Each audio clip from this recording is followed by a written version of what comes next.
coming from colleges, when you introduce yourself, you must say your title, because then we will be able to know that you are a true tutor representing that institution. Even if you are representing the HOD or the principal, remember this meeting is for the principals and vice chancellors. And so they have sent you to be trained on their behalf as those who are executing. So I would want us to go through one more introduction so that we get to know you and the institution representing and your title, and whether you are a professional licensed and is up in good standing as at now. So I think, Martin, we need to go one more round. And I would request the camera, the studio, please focus on those who are introducing themselves. So we are going again. Thank you, Chair. Yeah. Thank you, CEO. My name is Sunny Anthony Mabele. I'm coming from the Kisiwa National Polytechnic. I'm representing the HOD, but I'm the nutrition and dietetics course coordinator, as well as the research and innovation coordinator in the whole institution. I'm a licensed member, G/011, G/016/11. Thank you. That's a good introduction. You can pass it to the next person. I'm Faith Namai. I'm coming from Nairobi Women's Hospital College. I'm a nutrition by profession. I'm licensed. It is valid. G/0707/11. I'm a nutrition coordinator at Nairobi Women's Hospital College. Thank you. That is complete. Yes, good morning. My name is Lawrence Mutua. I'm representing Ganana Institute of Medical Science and Technology. I'm a nutritionist. Where is Ganana? Ganana is in Garissa. I'm a nutritionist by profession. I'm licensed D761/13. Next person. Good morning, all. I'm Bramwell Wamalwa, Head of Nutrition Department, Eldoret Technical Training Institute. I'm a KNDI compliant. I'm a nutritionist by the registration number GT4732. Thank you. That is complete. Next person. But if some can sit this side, we can have some more seats this side. The CEO, Kenya Nutritionist and Dietitian Institute, Dr. Keo, the Secretariat, all protocols observed. Good morning. Caroline Maeri. I'm representing the principal, Ram Training College. I'm the head of the department. I'm a registered clinical nutritionist, G155/15, and I'm glad to be here. Thank you. Good morning, all. Good morning. I'm called Pauline Akinyi Okumu, the head of section Nutrition and Dietetics. I'm here representing the HOD, Sigalagala National Polytechnic, and I'm a licensed nutritionist, G/0833/11. Thank you. Okay, good morning, members. Yeah, my name is Dr. Samuel Chiamsanzu, and I'm here on behalf of my COD, who is Dr. Ngirikacha. I'm a licensed nutritionist, and my registration number is G807. Thank you. Thank you. We have some new guests here. We can move on to the next person. Just behind there, we have a new. Good morning, all. Morning. I am Lorraine Moindi, a faculty member from Tharaka University. with a background in food science. Thank you. Are you registered? No, I'm not registered. Are you qualified to be registered? Are you a food science, nutrition, a food science and technology?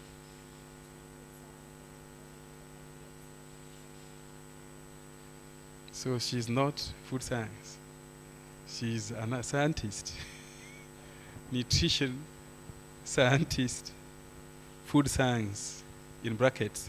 So you need to apply and be recognized as a scientist within our registration framework for you to qualify to teach as a faculty member in that department. Next person.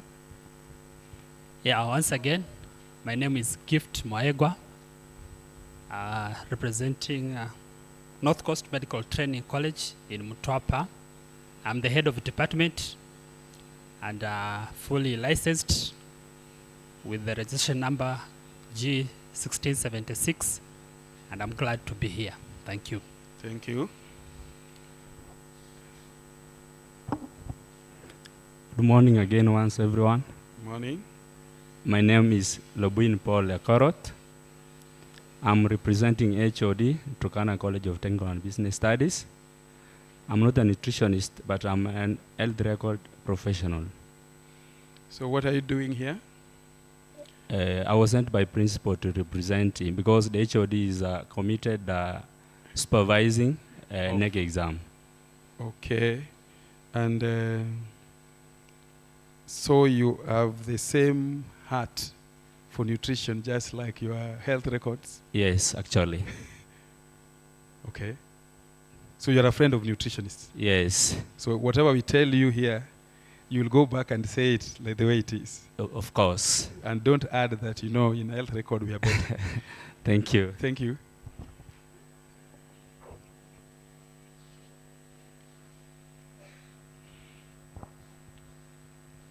Okay, good morning, everybody. Morning.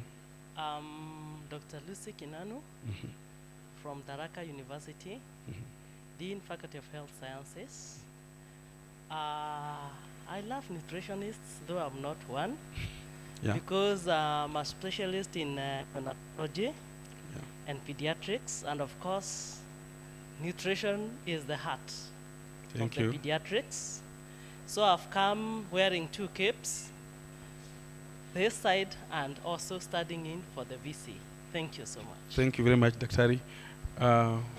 We have a news group to introduce themselves. We can have, starting from this side. As I said, you need to tell us your title, because this is an academic environment, professional and academic environment. You also need to tell us whether you are a nutritionist, whether you are registered, and also if you are a principal of a college.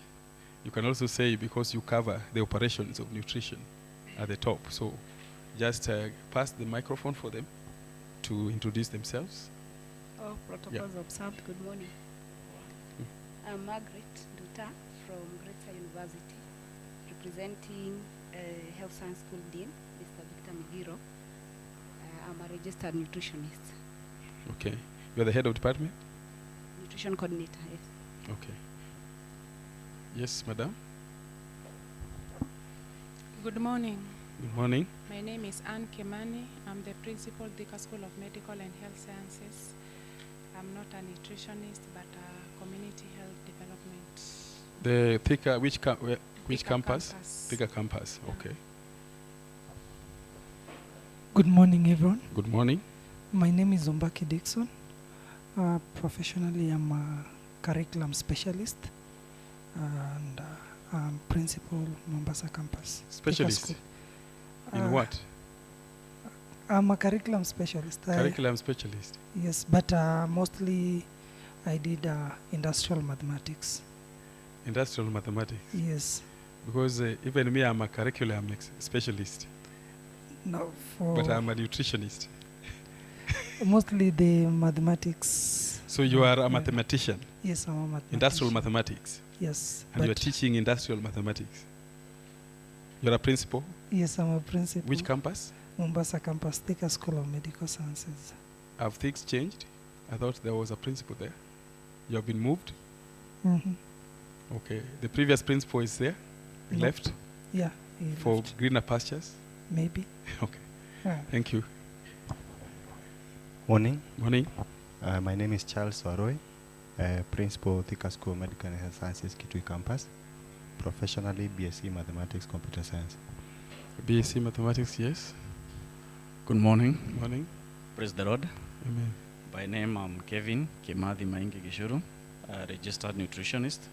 I'm the principal of Thika School of Medical and Health Sciences, Kisumu Campus. Kisumu Campus, correct. Thank you very much. I was just wondering that the content of what we are going to deliver will be carried well, will be in the safe hands with mathematicians, particularly, but we want to believe that the previous training, if you sent HODs, they have the idea. I thought you would also come with your HODs so that what we are going to implement will be carried properly by the heads of department because of the activities such as log-in and manipulation of attachment. I'm just wondering whether the heads of the principals will carry that to go and train their heads again on the same, or whether they'll be allowed to log in. Kevin, is there a situation like that?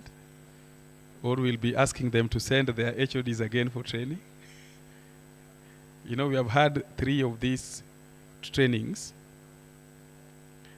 and somebody is talking there. We have had these trainings, this is the 3rd one, and we are almost reaching 70 institutions, yet we were supposed to have one training where all the HODs were to log into the indexing management system and attachment management system. I know Thika has come to collect their mannequins, but also it's important if the heads of departments were brought. So I want to confirm from Thika if we have sent HODs before, and from all the campuses, they have been here. I thought we saw one campus. They were all represented, so they have the idea. So for you, you have just come to collect the mannequins. Then you'll have to still sit and listen to what we are saying until the end so that we can release you officially. Thank you very much. So we have our secretariat here. I don't know why the secretariats are shying from introducing themselves. Where are the rest of the technical team? Can you call all of them to be here? Anybody who's going to be engaged in the indexing management system operations, anyone whose name is attached to any training institution, let them be here. Anthony, you can do that. Call all of them. You have introduced yourself before. So we need those who are not there. Anyone who is going to make calls to any training institution, let them be here. Martin, we didn't indicate it like that. I thought everybody is linked to some institutions, because I want them to introduce themselves to the institutions that they are linked to, as per what we have had. So, Kennedy, you need to find that list and let them say which institutions they are linked to, so that by the time our guests are leaving, they know that somebody will be calling them to proceed with the indexing management system. Is that correct? Meanwhile, before they come, let me officially welcome you to KNDI, a place of standards. Hallelujah. In this place, we value standards, and in this country, we also value standards. And one of the things that I would want to boldly declare is that KNDI standards are unmatchable by any other regulatory authority. That should go in air. If anyone contests that, they should come and tell us that we are better. Are you hearing me? And for you who have seen us come for inspections, we are always very, very thorough. We are always very, very thorough. Is there a witness in the house? We are always very thorough and very cooperative in terms of participatory evaluation of curriculum delivery based on our 11 standards. And we developed them ourselves and approved them as professionals, and they are now being executed. And such execution is shaping your training outcome, correct? Now, we say this with confidence because we have seen cases whereby many institutions have been approved by TVET, and also to some extent, we have seen also many institutions that have been approved by the Commission for University Education. But when you go to the department, they don't meet the standards of training. And sometimes we ask ourselves, what is TVET authority checking? Is it about giving certification and then they leave it for you to decide what you want to do? Because if an institution is accredited by TVET and they don't have common policies, then how was the institution approved?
institution plus your title, whether you're a faculty member or a principal.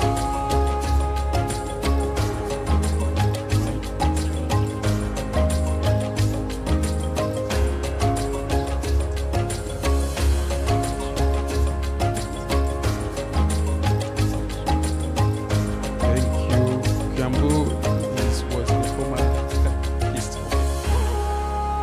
Thank you very much. I think you need to understand what I'm trying to do. Studio, you are not very focused. This is a very serious recording we are doing for the nation. So you need to focus. What I'm trying to do is for you to know that we have over 85 training institutions in the country teaching nutrition and dietetics at certificate, diploma, and degree. We started with 19 institutions in who were approved in 2012. And we have grown to 90, but then for compliance purposes, we have 85 that we are going to work with. And in our act under Section 7, the institute and therefore the governing council can delegate its function to all officers at any given time.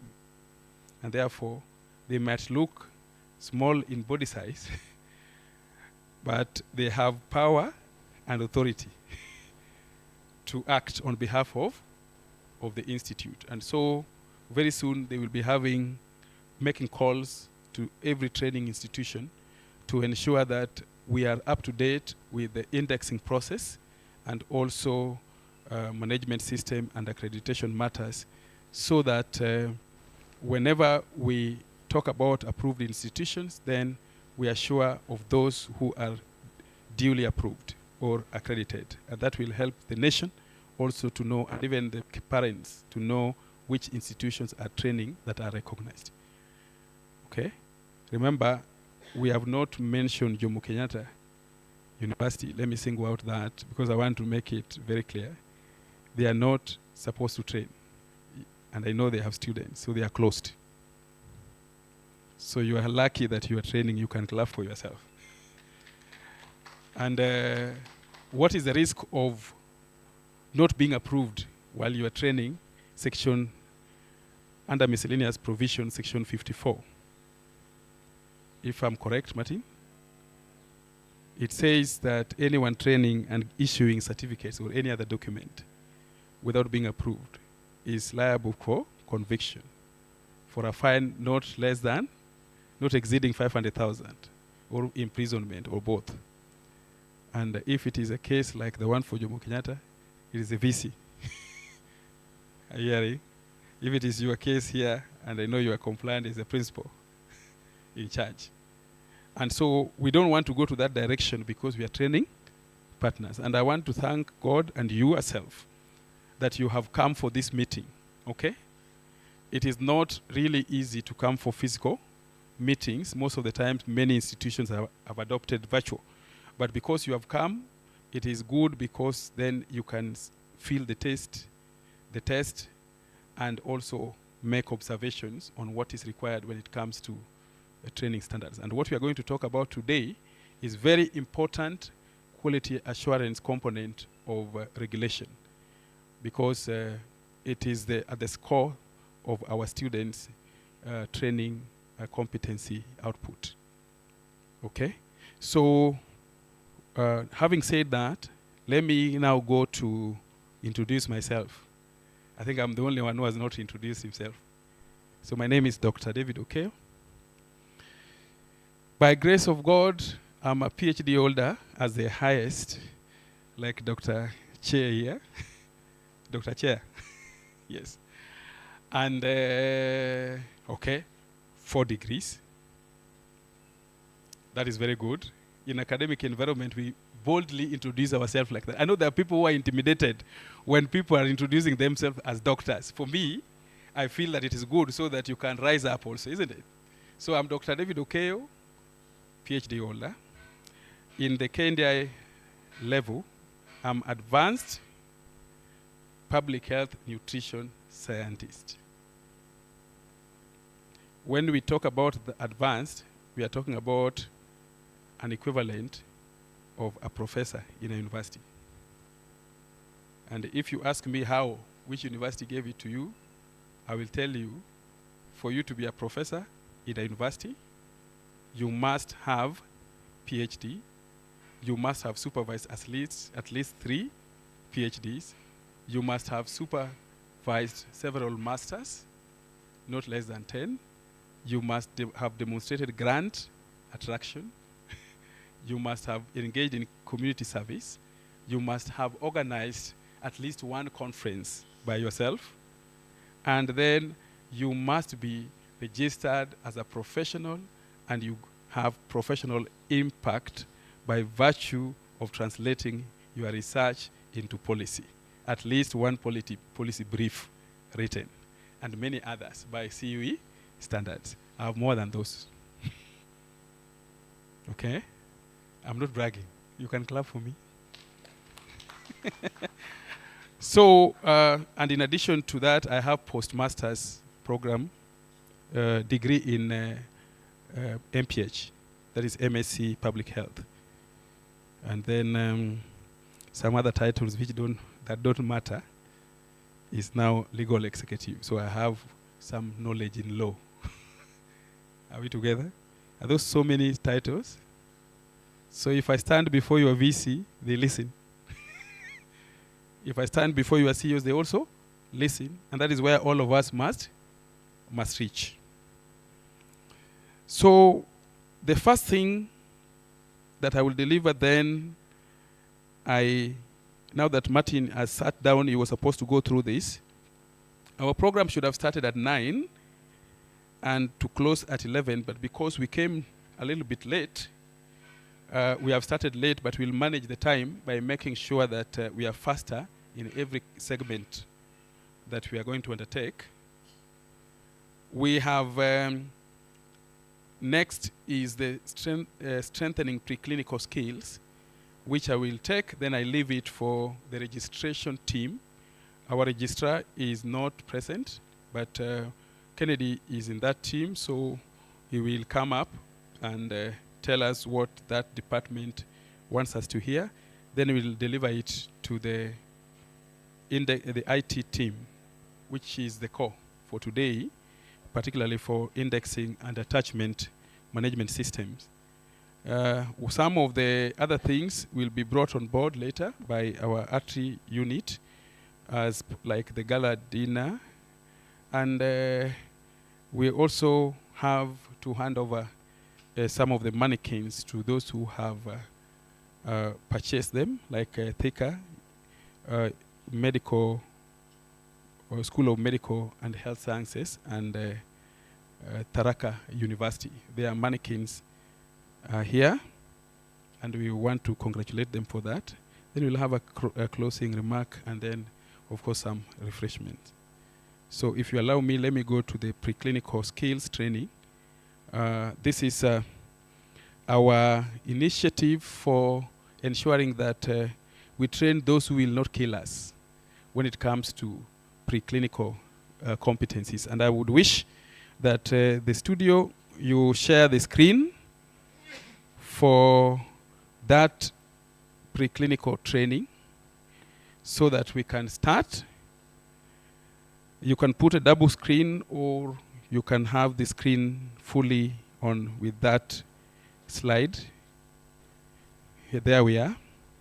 So I hope everybody is able to see this slide is becoming our icon slide for purposes of training institutions. And I want to start by saying, even before I get to the real content, the question is, we are training nutritionists, correct? If we are training nutritionists, are we sure that we are training competent nutritionists that can handle you, peradventure you find yourself in a clinical setting or in hospital, and handle you properly? without too much risk? That is the question we need to ask ourselves. By the time a nutritionist come out of the university or come out of the college, do they have enough competencies that will fit service delivery with minimal risk? Or are you sending out a killer? That is what I always ask the VCs, that because of your age, VCs are normally appointed when their age is almost senior. If your age finds you in a hospital, studio, you are not focusing on me because I'm very serious now. If your age, Bwana Principal, finds you in a hospital and you find Thika School of Medical Science student saying that I'm the clinical nutritionist in charge. You know what in charge means? Which means has full authority. And so today we have just discovered that you don't have a good route from your mouth to the stomach. So we want to collaborate with someone here to do, to bypass the mouth so that we can do some ostomy. And I'm the one who is going to take charge of that process of feeding through jejunostomy, for example. Will you be comfortable with that, student? And say that, yes, I think if they cut my stomach and they reach the jejunum, they can insert and you'll be managing that. Because we taught you properly. Give me an answer. It's possible? I don't think so.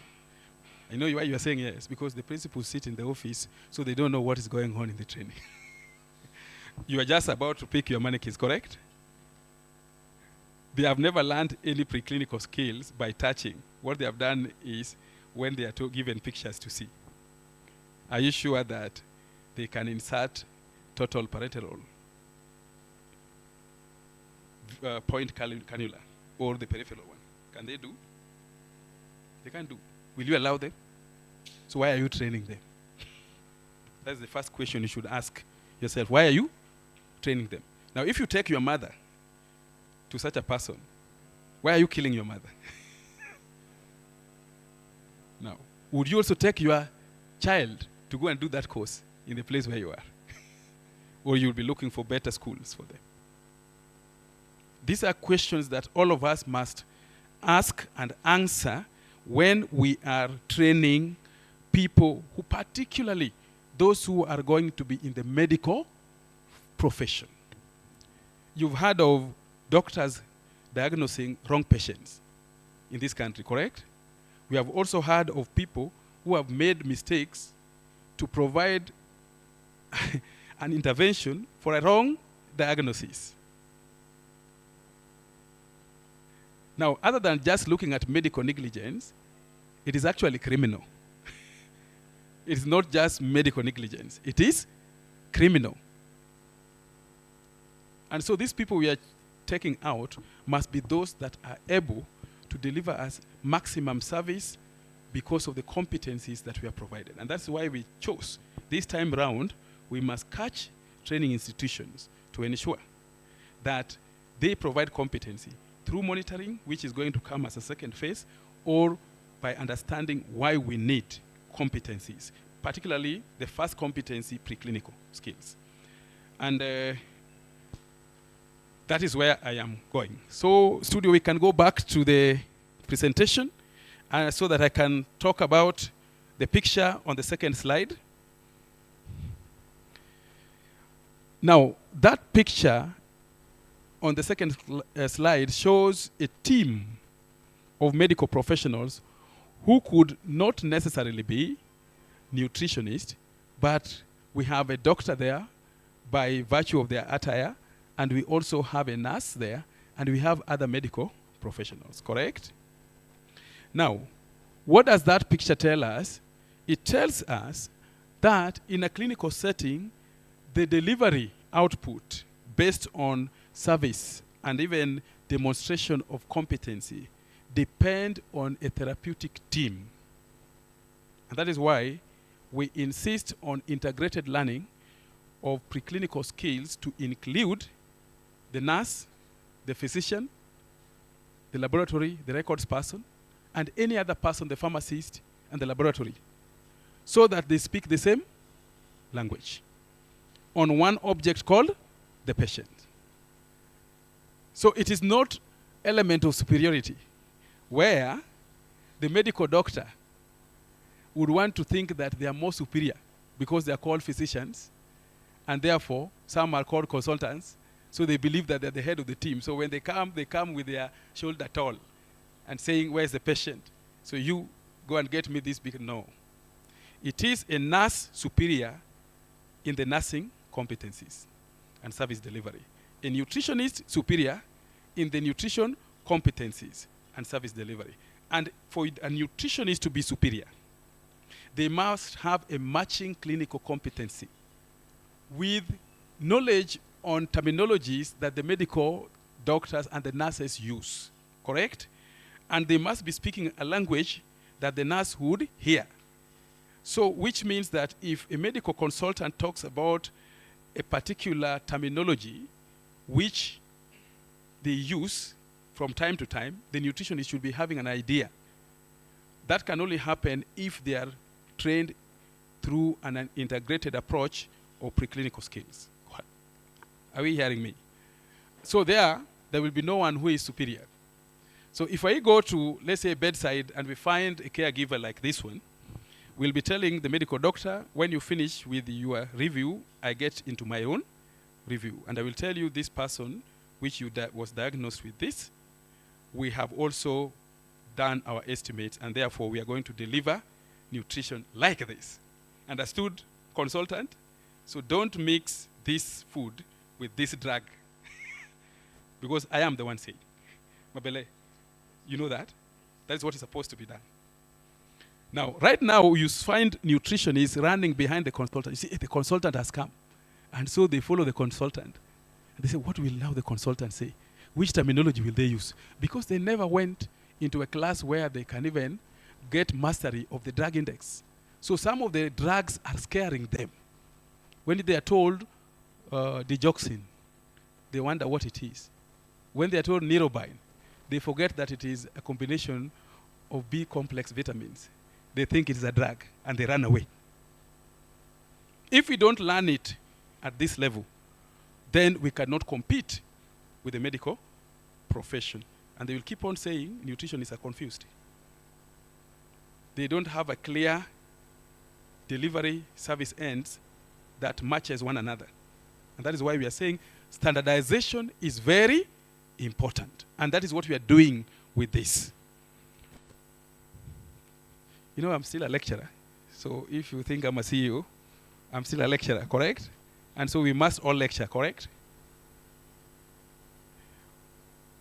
It is essential to note that all BACs, that is university, graduates, and all diploma graduates, and all certificate graduates will have to take 7 hours a week for concentrated practicum. 7 hours a week for concentrated practicum. That is why we have MOU with facilities, and that is why within that particular MOU, we build what is called a master rotation plan, which is an implementing tool for the MOU between a preceptor and a clinical instructor. And a clinical instructor is an employee of a college or a university, standalone or designated, who then works together with a preceptor approved from the clinic by medical superintendents. And two, comes up with clinical objectives and build a master rotation plan which is continuous, sealed by the medical superintendents and the principal, or medical superintendents and the VC, or medical superintendents and the CEO for that institution, so that the competency learning is accountable. So 7 hours per week. Again, these facilities where we do MOU must be level 4 and above, which means level 4, level 5, level 6. So don't tell us that you will be going to the county level hospital. This must begin from first year. And we are doing this also in preparation for competency-based curriculum delivery for the new lot of primary school, like grade 10, that are coming. Together? We are together? Now, in line with this, the professionals teaching nutrition and dietetics, therefore, have to allocate time to go to the clinic and deliver real service alongside training. And if that happens, studio now focus on me very well, because this will go now to the people who are taking decisions. For you to qualify for extraneous risk allowance, health service allowance, and non-practice allowance, you must demonstrate that you go to the clinic and deliver services. Studio, you are still sleeping. Are you hearing me? You cannot convince Salaries and Remuneration Commission that you need risk allowance if you are from public, or convince your employer that you need risk allowance if you don't have to face risk in the clinical setting. One day visit for a clinical student in a clinical setting cannot qualify you for a risk, because you'll just be observing what the student is doing and then asking questions, and then you go. But here you must join ward rounds, because through that you are also learning new cases that you will use to teach students when you go back, correct? And very soon we are going to institute a mandatory attachment for lecturers, so that they also are attached to make sure that they are increasing their competencies. Now, why am I saying this? Extraneous means that you do more than you have been employed to do. So if you are employed to teach and you also find yourself in the clinic, then you must be extending yourself. Therefore, you have to get extraneous allowance. Now, when you go to the facility with students and you handle patients directly due to your competencies as a licensed person, that's what I was saying, licensed person, then you also risk pricking of needles and any other contaminations. That gives you risk allowance. When you now offer service, you are helping the nation to deliver services directly. Therefore, you qualify for the Ministry of Health Service allowance. And because you are not practicing alone, as the law requires you to do, being a nutritionist qualified, and you are now teaching, therefore you must also get non-practice allowance.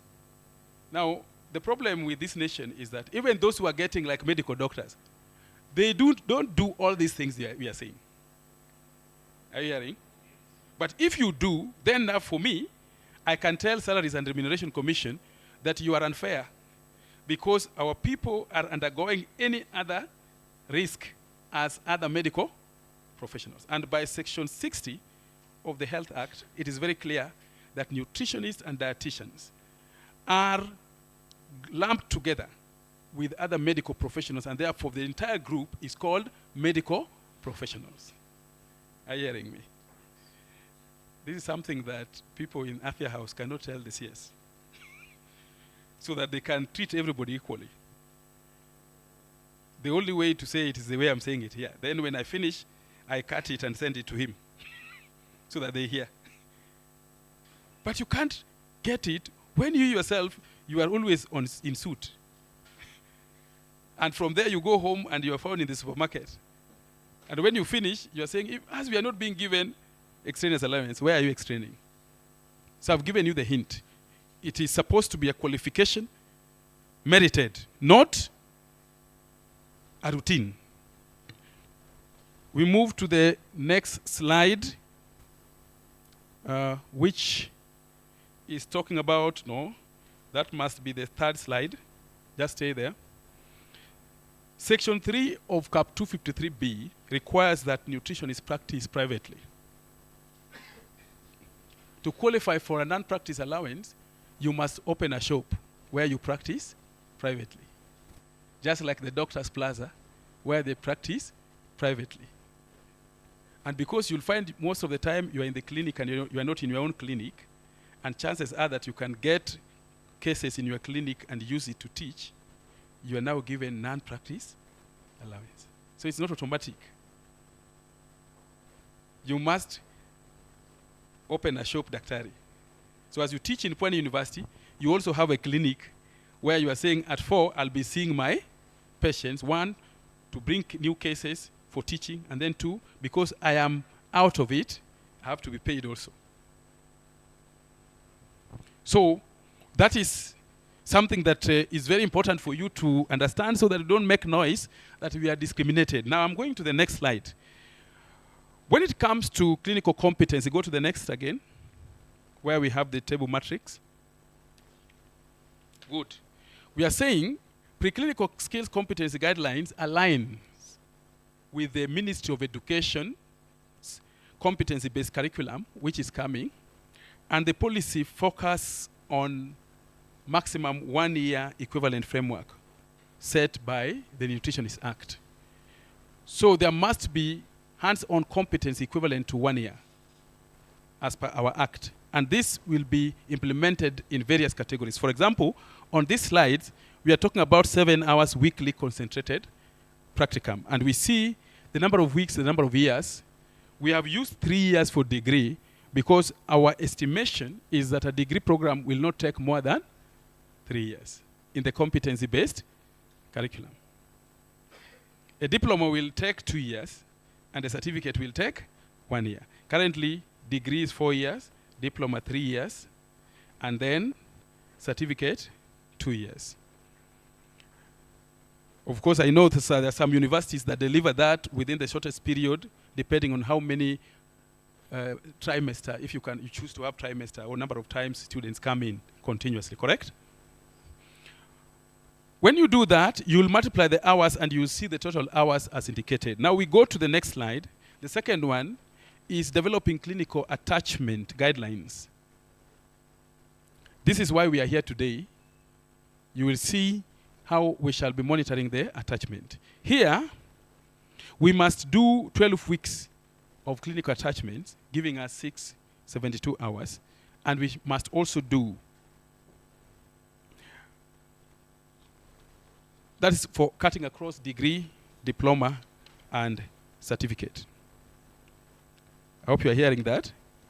The third one is developing community attachment guidelines. And by the way, the community attachment guideline is no longer going to be focused on NGOs, service delivery, because most of the training institutions have been sending students to NGOs. For this one, we shall be sending students to level 1 up to level 3. Are we together? Level 1 to level 3. So those sub-county hospitals, the dispensaries, and the community units, that is where we will place students undertaking the subject of nutrition and dietetics, because they will also offer services at those levels. So don't be running to AMREF, because AMREF have their own objective to focus on. So you cannot go outside their objective. But when it comes to service delivery in the facility, then we will be delivering service according to Kenyan agenda in the health sector. Correct? And so we will be placing these people for 3 months. Again, they build their competency there. Then we move to summary. You will notice that if we do good summary, then the degree will take equivalent of 8.25 months. And then the diploma will take 7.5 months, and certificate 6.75 months, equivalent of competency, which will give us the confidence that they can handle patients or clients effectively, having dealt with them at that level. Remember, this will happen after they have been grounded with non-human simulated model with the preclinical skills mannequins. Because they will start handling this baby and that patient before they handle real human being, and this will be happening all through their program, and which means that they will be having additional competencies equivalent of 1 year, 8.25 months with real patient, and additional with mannequins. Are we together? So then they will be having serious competencies. So any institution without this kind of mannequin will be letting us down because we are going to standardize the process. After this, we are giving a training manual for nutrition competency areas with this, which will include even cross-cutting disciplinary competencies like the nursing competencies and any other clinical officers' competencies and any other, including records. Because the person being graduated must be fit for purpose. Are you hearing? I'm forgetting that to tell you that I'm one of those who are gazetted to implement the fit for purpose curriculum for all medical professions. It died somewhere because of change of leadership, but I'm still implementing it at this level. Good. So we have reached that level. Now, the overall thing is, you will not escape with all these things and cheaters that is going on. Because why we are here is that we are coming up with attachment management system, which the IT is going to talk about, where when you take students for practicum, for attachment, both clinical and community, they will have our standalone, our standard logbook, and then after the logbook, we'll be able to monitor them from here. As you monitor them in the clinic, we are also seeing it here. So you cannot cheat us that they went if they did not go. It's going to be very tight, and we'll also be seeing whether the lecturer is also reviewing and monitoring their students. Not coming to assess and then they walk in town to go to supermarkets, and then they go back, they say, I'll come next time. The lazy lecturers. Doc, am I lying? You come from Funny University to come to Nairobi. The first place you go, I've never visited Kimpiski, so you go there. Then you tell the students, where are you? I'll just be passing by. And when you pass by, it is indeed passing by. Because I think everything is okay, you are doing well, yeah. And then you walk away. Or you go to the clinic and ask the supervisor, how has the student been? You observe a few cases, they tell you the lies. You say, this lie is very good. So you record the lie and then you go. Now, this lie will not be a lie, because there will be what we call portfolio assessment database, where the students will tell us exactly what they did with an upload of a case that they handled and how it was handled. And we'll be getting our technical experts, that can even be you, to now review from our end to see whether these people are doing the right thing or they're cheating the nation. Are we together? People don't like standards. Such things have been resisted before, but with the tough people like us, it will have to be implemented. I will not talk much about that. So the portfolio is coming. You'll see how that is done. We move to the next slide and then pass it. We come to the simulators. The next one. Now, simulators, what are they? I remember one of the lecturers from a particular university that I will not mention said that they no longer use simulators in training nurses. And I laughed. They said that now they use dummy patients for training nurses. A dummy patient has a risk. I know North Coast. North Coast is here. You use dummy patients. Are you still using it? So if you put me as a patient there and you kill me, how are you going to sort out my case? We are going to stop it. Are you hearing? We'll collaborate with Nursing Council and stop it. Because you cannot put me as a patient at the training level when you are not competent enough. Are you hearing me? But if this thing here is a patient, I can kill this one as many times as I want without any risk. So if it is peripheral cannula insertion, I can try to do it here for the hand, this one. I can try to look for a vein and do it here. I can prick here, prick here, prick here, without causing any harm. But you cannot do that to a patient. You're calling the patient dummy, they pretend, and you prick them, they make a noise, aye!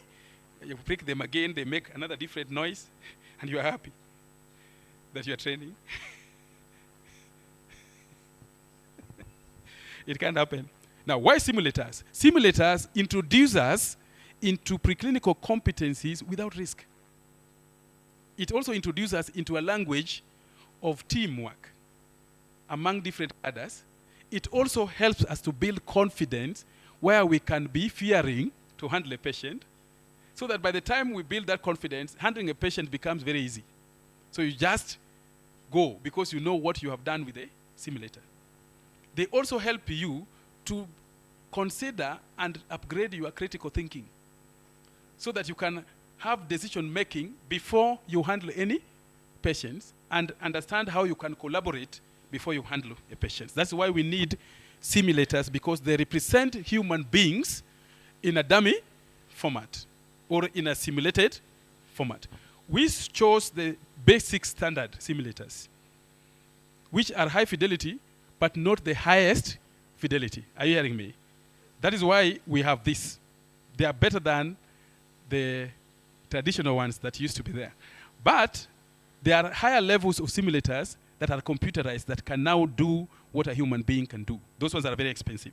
But you can start with this to handle competencies at this level. So that's why we are talking about simulators. And we have said that it allows students to learn from mistakes without real world. Safe learning environment allows students to practice complex and high-stressed situations repeatedly without risk. You know, I can joke with this thing several times to just try to see even how I can insert cannulas with style. Artistically, I can try to insert it the way I want, and it still does not kill. But you can't do that with a patient, correct? So as many skills you can practice here until you get the right skill. So that's why we are introducing simulators at this age. And I've said, of course, it increases confidence.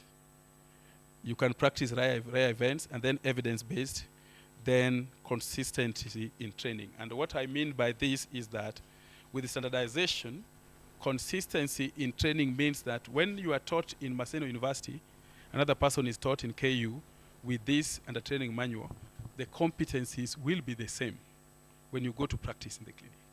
Right now, some are taught with dolls. You know dolls? Cloth dolls. Others are taught with baby smart like this. And they are all going to handle a patient. They are not the same. But if you have the same manual, same competency, same skills, then you will speak the same language, telling people that I also went through this, and this is what we did for a case like this. So it becomes more standardized. So that's why we need this. So we'll be showing you on slides what we have on this table and what they can do. So you can move to the next slide. Next. Yeah, this is a full body caregiver. We have brought for Thika unisex one. This is male and female. You can change the body parts. Of course, male and female, there's no difference, isn't it? Yeah? The Bible says male and female, he created them. He didn't say he created a woman different from mama. That's why Adam said, the bone of my. Did he say the bone of bricks? Okay? It's the bone of my bone, isn't it? There's only one difference. And that one difference is what we have put. You see this one? You know it? The problem with the medical professionals, no, people in mathematics, when they see this, they get scared. Isn't it? You get scared. Well, you like, or you're a nutritionist, this one. You get scared, but a principle. You know how to use this kind of things. Good. So, when you are training, you can change this and replace it with this. Are you hearing? You know, when you touch this thing, you build confidence. When you show, Martin now is not looking. When you show this thing, you are also building confidence because you get to know that it exists. Yes. You get that? And so anybody trained will not be feeling shocked when they now see it, either at home or in the clinic. Because when you're doing cleaning, you can end up cleaning somebody and they will all be naked, correct? You will hide the part. This one, sorry, you can have the slide. All these functions can be done. They include nursing competencies, and for us is the smallest. We are only looking at parenteral and enteral nutrition. And of course, you can now know how to deal with the nursing component as a nutritionist so that you're not scared when you're working with a nurse. If the nurse has made a mistake, you can correct them. You know there's something you have left which is in your competency for this patient. So we have that. The next one is the hand. Of course, this is blood pressure. Those are vitals. A nutritionist must have competencies for taking measurements of all vitals. You don't have to wait for a nurse to take temperature, body temperature. Correct? Do you have to look for a nurse to get blood, draw blood so that you can do HB test? You can do it on your own. But this is for vital, particularly pressure and the rest. The next one, this is for a 3-year-old child. Also, you can do nasal feeding.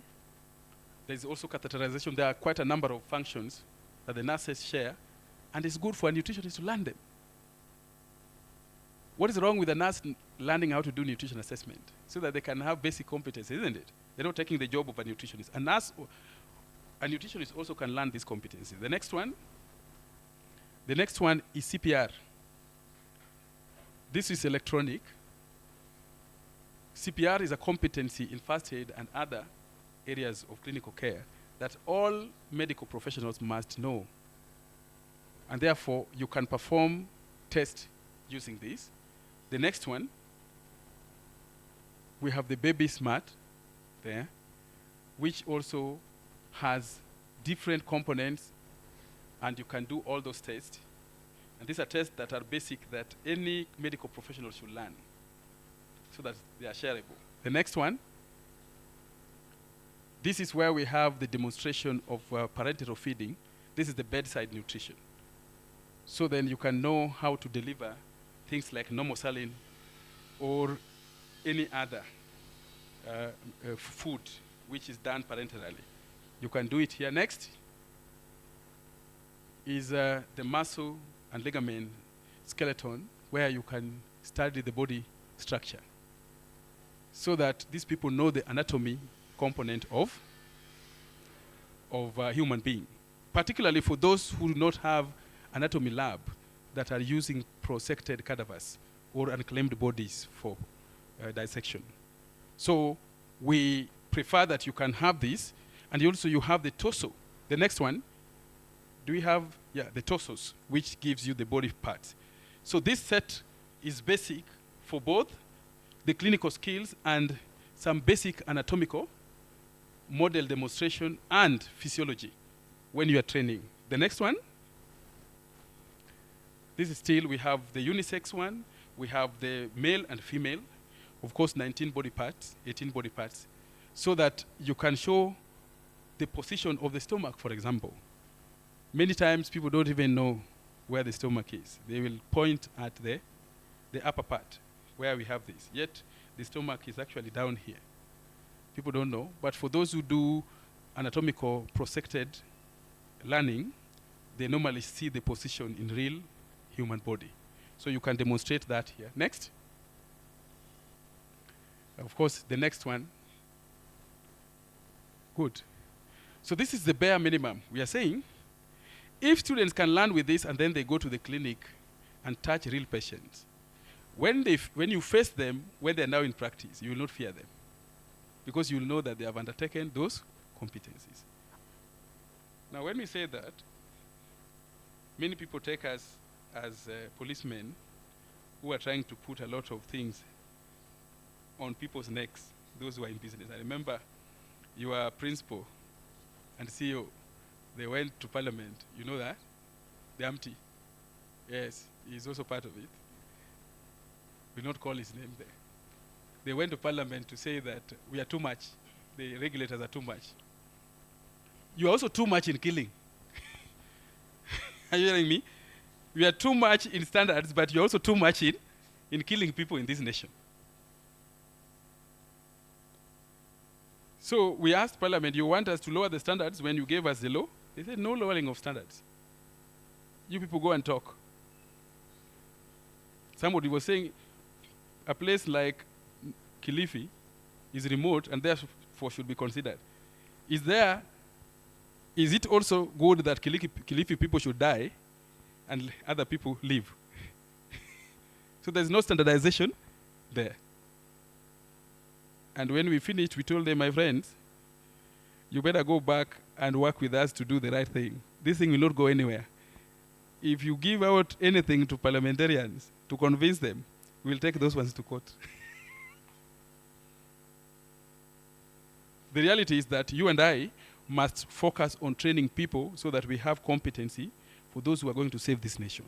Medical area is very, very important. So I want to stop there. We'll have questions at the end, but I want to invite registration unit to tell us the next thing. So all we are going to demonstrate is basically how to implement all these preclinicals. You don't want to clap for me as a good lecturer? No. Now you know I did cook leadership excellence, correct? Maybe they are seeing me walking like this and saying those things that I'm saying. What will they see in you? We want to see Thika Kisumu is training the best. Thika is training the best. So we send students there. Maseno University is training the best. So that's good. So Kennedy? A round of applause to Daktari. Thank you. My name is Kennedy Wejuli. I'm here to talk about indexing status for various institutions. From introduction, we have had institutions who have already come, so I'll just go through the institutions whom we were expecting today with their statuses. So indexing is a procedure that we engage every student who has enrolled in nutrition by assigning them unique numbers. So I'll go straight to the statuses, and by the end of the training, we will give you a package of your institution and the number of students who have not indexed. And also with the liaison officers, we will keep in touch in coordinating them so that we ensure that they 100% index. So I'll read the name of the institution and their statuses. So Eldoret Technical Training Institute has 51 students who have not indexed, and the indexing is 8,000 per student. So please, the representative from that institution, take note. Then Thika School of Medical and Health Sciences combined has 50 students who are not indexed as at now. Then Egerton University, we have 50 students who are not indexed. The Kisii National Polytechnic, we have 73 students who are not indexed. Kericho Technical Training Institute, Kericho National Polytechnic has 73 students also who are not indexed. Kisiwa Technical Training Institute has 61 students. Kisii University has 53 students who are not indexed. Sigalagala National Polytechnic has 40 students who are not indexed. Machakos Institute of Technology has got 28 students who are not indexed. Then we have Pwani University. Pwani University has got 45 students who are not indexed. Then North Coast Training College has 38 students who are not indexed. Kiambu National Polytechnic has 31 students who are not indexed. Great Lakes University of Kisumu has 29 students who are not indexed. Nairobi Women's Hospital College has 24 students who are not indexed.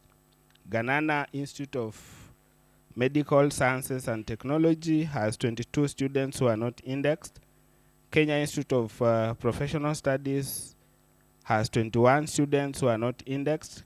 Kenya Institute of Development Studies has 19 students who are not indexed. Africa Institute of Health and Development has 15 students.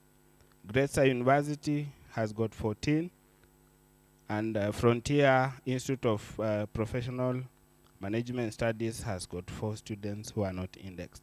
So more about the pipeline, the IT will be talking about it and how we'll be conducting the indexing procedure. I'm here on behalf of the registrar. Thank you for listening.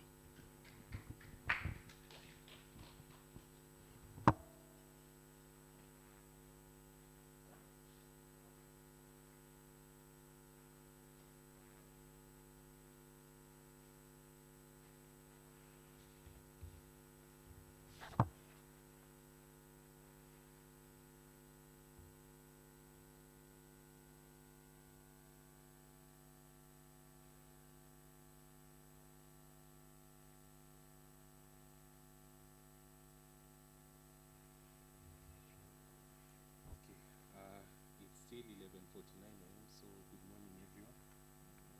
Yes, my name is Kelvin Musandu. I was not, I did not introduce myself as I was walking around to High Court, but I'm the IT manager here at KNDI, and I'm going to be representing KNDI in the indexing team to be able to communicate with the KMTC Karen, KMTC Kwale, and KMTC Robo. So today, I'm going to take you through 3 aspects of the indexing process. Number 1, the indexing application. Number 2, the indexing data dashboard. And then number 3, which is part of the indexing package, that is the attachment and logbook system that we have created so that your students can have a centralized online place for all of the data that they collect during the attachment. So I'm going to demonstrate these 3 things. For Studio, I have shared my screen. So when I start, please switch to that. I hope you can see it.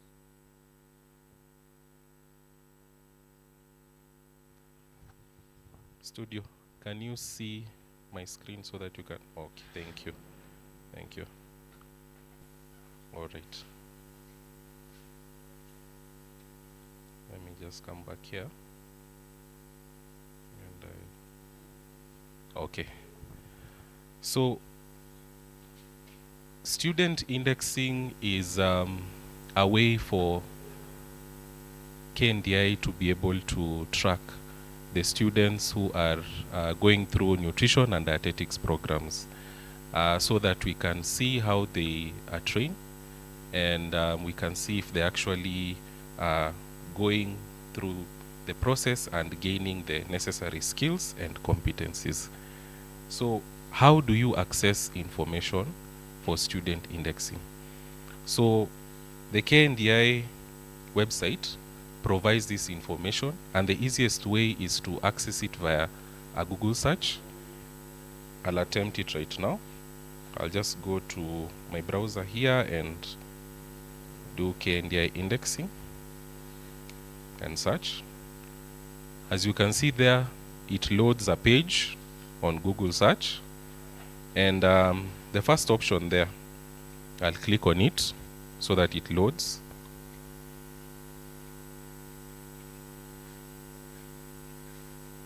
There is a very nice picture of our team and collaborators. This was the symposium for Italian cuisine 2023, if I'm not wrong. So KNDI professional indexing. So we have all the information that a training institution or a student would need right here on the same page. So I'll just focus on the major areas so that we can, there's a lot we need to go through. So I'll focus on the major areas here. So the first major area we'll find in number 2. Let me zoom in more so that it can be more visible. That is the rationale for indexing. There you will see the second sentence. This will give students the confidence that they have met the entry criteria for admission into nutrition and dietetics programs and confirm that they are bona fide students of nutrition and dietetics registered in KNDI accredited training institutions. So as you can see, there is a statement there, entry criteria for admission into nutrition and dietetics programs, that has a hyperlink. So I'll click on it so that you can see what is there. So when you open this page, it loads a legal notice. Maybe I'll zoom in more here so that you can see. It loads as a legal notice, and on this legal notice, number 60, that is the Nutrition and Dietetics Act, number 18 of 2007, we find something very important.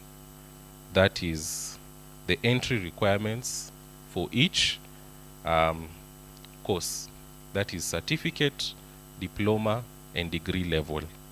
So, when a student comes to your institution, they definitely need to show either their KCSE or IGCSE results or any equivalent, and they'll need to have a mean grade and then cluster subjects. So what is the mean grade, for example, for certificate? The mean grade here, as stated, is D plane, and then in the cluster subjects we have 3 main cluster subjects, that is chemistry, biology, and then either English or Kiswahili. After that, the 4th one can be either physics, mathematics, home science, agriculture, or general science. And as you can see there, the grade required for each of those subjects is D plane. What about diploma? For diploma, the requirements for the mean grade is C-, and then for the cluster subjects, the main ones, chemistry, biology, English or Kiswahili, is D+. And then the 4th one, it can either be physics, mathematics, home science, agriculture, or general science. And what is the grade for that? D plane. What about degree? Degree, the mean grade there, as stated, is C+. Cluster subjects, we have chemistry, biology, English or Kiswahili, and then we have either physics, mathematics, or geography. And for that, it's C plane for all cluster subjects. Why is this important? This is important because this is the criteria that we judge how you are going to admit these students into the program. Once they finish their courses, they come to KNDI for professional identification. That is via written examination, attachment, or oral examination. And then thereafter, they are given a license according to their professional area. So when they come here, we'll definitely assess using their KCSE results or equivalent to see if they've met the entry grade. If you admitted a student who did not meet the entry grade, what happens to this student? We'll definitely check the the most important, which is the mean grade. The mean grade cannot be substituted. That one stays as it is. But what if this student maybe did not attain any subjects there in the cluster? Then we have a remedy for that. And I'm sure you've interacted with it, and that is the KNDI Professional Upgrade Program. So what is that? That is a 1 month activity which is done 3 times a year, which is scheduled by the examination team and the accreditation team. And this activity allows the students to go for online classes. That is 2 weeks for every subject, and then they need to come to Nairobi to sit for an examination which is nutrition specific. So for example, if it is chemistry, it is chemistry, nutrition specific, biology the same, and then English or mathematics. So those are the key 4 subjects. Okay, so that is the background for what we are going to go through. So let's go back to, sorry, it was this one. Let's go back so that we can see. So for a student who is pursuing nutrition, once we have them indexed, what do they get? They need to get an indexing card once they go through the whole process. And then number 2, part of the indexing package is the logbook that they are going to use when they go for attachment. So we have gone forward and created an online logbook, which you're going to see. And we have talked with various institutions to try and figure out what they need. And hopefully from this meeting, we can even get more feedback from you, and you can see what is available so that we can improve it to be beneficial to your students. So the rollout is going to be immediately because I think 90% of the feedback has been applied, but we are open for more feedback from today's meeting. So, important item, that is the chargeable fees for KNDI indexing. So once they apply, they get an invoice, and that invoice generated comes to 8,000 shillings. Why is it 8,000 shillings when we said that indexing is 3,000? It is because the examination fee has been broken down to first installment and second installment. So each student is required to pay at least the first installment of their professional examination fee plus the indexing fee when they apply for indexing. And then once they come for written examination and they apply successfully, they'll get a generation for the second installment, which for certificate will be 1,000, for diploma is 5,000, and then for degree is 5,000. So in total, certificate pay 9,000 for indexing and examination, diploma pay 13,000 for indexing and examination, and degree pay 13,000 for indexing and examination. What is required during indexing?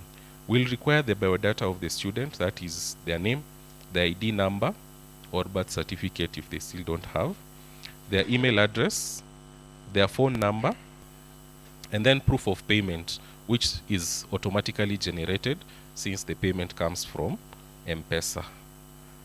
We'll need the institution admission registration or registration number of the student as part of the data collected.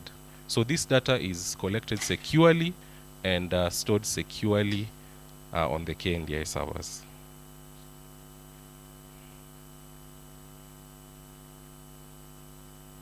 So in number 6 there, we also have the application procedure. This is open for walk-in students who maybe come and just check the website and see what is available to them. If they've not done student indexing, then they can easily click on this link here, the first link. And once they click on it, let me log out of here first. I had already logged in. Just a second. Let's try that again.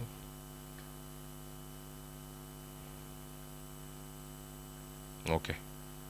It loads this application area, which first gives you the breakdown on what student indexing is, and it gives definitely the mean grade requirements for the students so that they understand what is required of them in terms of mean grade, and then it gives them the details on what is required during application, and then what they receive, and then how they need to pay, just instructions on how they're supposed to pay. So after that, they are going to give us more information, but we are not going to go through this today because it is going to be a bit more unique for you as HODs and faculty. Okay. Sorry. So, I'm sure most of you signed down there. You gave us your email, you gave us your full name, probably your ID number and your phone number. That information is going to be used to generate accounts for you for the indexing data dashboard.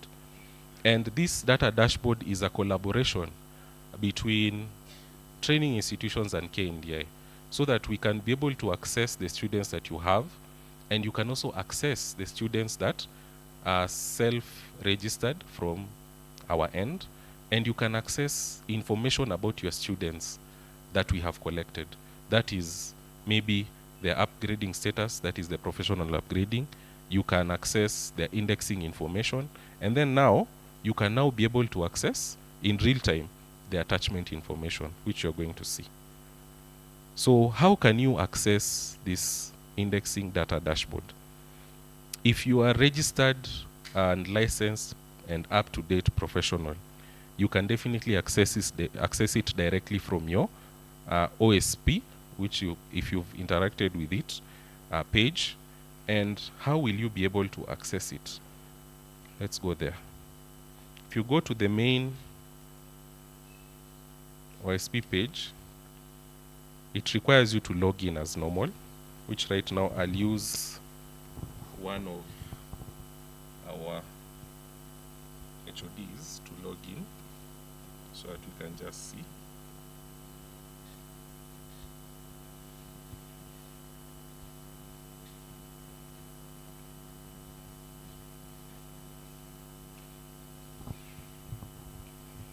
And disclaimer, your passwords are safe. We access this information because the password for this particular HOD was shared in confidence. Okay, so once it loads, your normal OSP portal shows 3 dashboards as a professional. Usually it shows you the profile, the application, and then CPD, continuous professional development. However, as you come in as a team member in the indexing data dashboard, you will be able to access a 4th one, which is indexing data. So here, the easiest thing is just to click on open. And once you click on it, it will authenticate you and load you into the data dashboard. So what is here? Here you have indexing pipeline, attachment, quick access, audit logs, and then a user guide. So the main dashboard, that is the quick access, gives you general information. That is, it gives you, according to payment, the number of students that you have. For example, here we can see we have, don't know if I zoom in, it will be better. Okay. We have 96 students who have cleared their invoice, meaning they have paid in full. We have 2 who have partially paid. We have 67 who have not paid at all. And then under there are 2 tables. The institution payment status, which for example, this is the HOD for Maseno University. As you can see there is a breakdown of the balance. That means totaling the amount of the students who have not paid. It shows you there. And then it shows you in percentage the average. As you can see there, 59% have cleared, 40% are yet to clear. So how can you identify some of these students? In the right side of the page, there is the indexing pipeline, quick access. So here, you can be able to access quick information. For example, the name, the national ID, the balance, and then there is an action there. So in the action area, we can do very nice things. What can we do? We can do 3 things there. Sorry for the brightness of the what are they called, the buttons, but I'll just say what is available. The first button there is send invoice via email. What does this mean? So if, for example, you have a student who is under your care, then if they applied for indexing, and maybe sometimes when they call the office, they're not able to get quick responses because maybe there is a lot going on at the desk, so they need to wait for a long time. And maybe our students, sometimes they don't want to sit with that money. They want to clear it before Saturday so that nothing bad happens. So what can you do?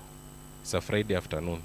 You just come, log in, search the ID number of this student, go to actions, and then the first button there, send invoice via email, will automatically send the invoice information to this student if they did not have it, and they can make the payment and avoid any issues. The second button there, send biodata token. What does that mean? It means that if a student has paid, then unfortunately, maybe they didn't receive the email to be able to upload their documents and complete the indexing process. You can be able to assist them here by clicking on that button and going to the next stage. If, for example, this student, unfortunately, maybe they did not upload the correct documents, and unfortunately they did not receive that link to re-upload, or they lost it, anything bad can happen. You can be able to also resend that document, that link to upload the document. The third one there is edit biodata. So this edit biodata, let me click on it so that you can see. What does it do? You can be able to edit 5 things there. That is the 3 names, the phone number, and the email. So in case a student maybe made a mistake in the email during application and they're not able to get their invoice, we've made it easier. You can be able to just go to this page and change that information, and it will update our databases on this side. Now, for the training institution registration numbers and the national ID, that one they'll have to reach out to us because we use that to track them. So that one has to be done on our end for now. But at least in terms of communication, you can be able to easily sort them out. Okay, so we'll close there. Let's move on to the next. So I'm sure our CEO is going to tell you of some goodies that you're going to get, and this is definitely going to inform you on how you're going to get those goodies. So what is this? This is the collection trend. So for 2026, you can be able to see who is paying from your institution, who is not paying. You see, a student can tell you, my parents sent the money, already paid. If they're lying, you can just do a quick search with their name and their national ID so that you can follow up. Because sometimes, you reach out to the parents directly for them to be able to clear these things, and you want the students to do the necessary. So we've given you a section here so that you can be able to see what is going on, how are they paying, and when are they paying. You can also see a bar graph there and see how things are going in terms of averages for the months in 2026. All right. So the next thing down there is the attachment brief. I won't go into this area so much right now, but once we roll out and you start giving your students access to be able to upload their daily logs, their weekly logs, their case study, their reflective summary, and other information, then this will inform you on what is going on with your students in their attachment. So what else can we access here? We can access the overall indexing pipeline. I'll load it here so that you can see what is there. So the main indexing pipeline gives you now more information, a bit more precise. Like now, for example, if you need to evaluate or report on KNDI with your institution, you can be able to see the index numbers generated and export to Excel so that you can do a report. If, for example, there is a pending payment for some of the students and you need to identify them and tell them, you can be able to click and export to Excel and see the information. Or even paid, you want to follow up with KNDI to see our students 1, 2, 3 have paid, how come they are not moving on? It will be easy for you to export and then share with our indexing team so that they can be able to continue and do the necessary.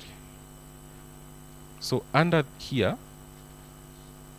there are 3 icons there. That is the indexing status, upgrading status, and then add student. Maybe I'll go back to the main dashboard because you'll probably interact with it more from here at the top. So these 3 components are going to give you further control. The first one, indexing status. What does it do? If you have students within your school or anyone who you want to access the information, for example, you can be able to click on here and then open this section. So let me look for one student so that we can see how it works quickly.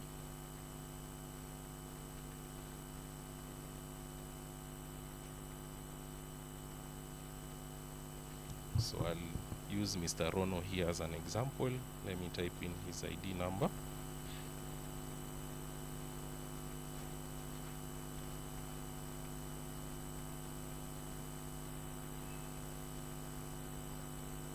Okay, so we can see there, this is Mr. Kenneth.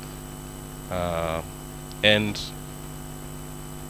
it, as I searched, you could see that it does a quick live search and then gives you a final result. And the final result there is Kip Koskei has completed the KNDI indexing process and has received a KNDI index number. So this basically searches through all our database tables so that it gives you accurate information on the student. If the student, for example, had an issue, which I'll look for one maybe who has an issue so that we can see.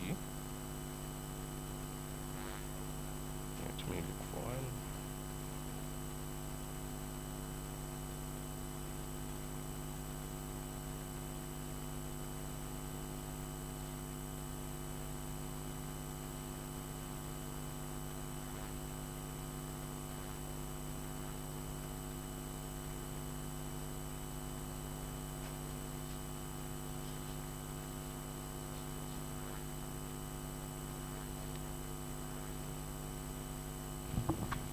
Student.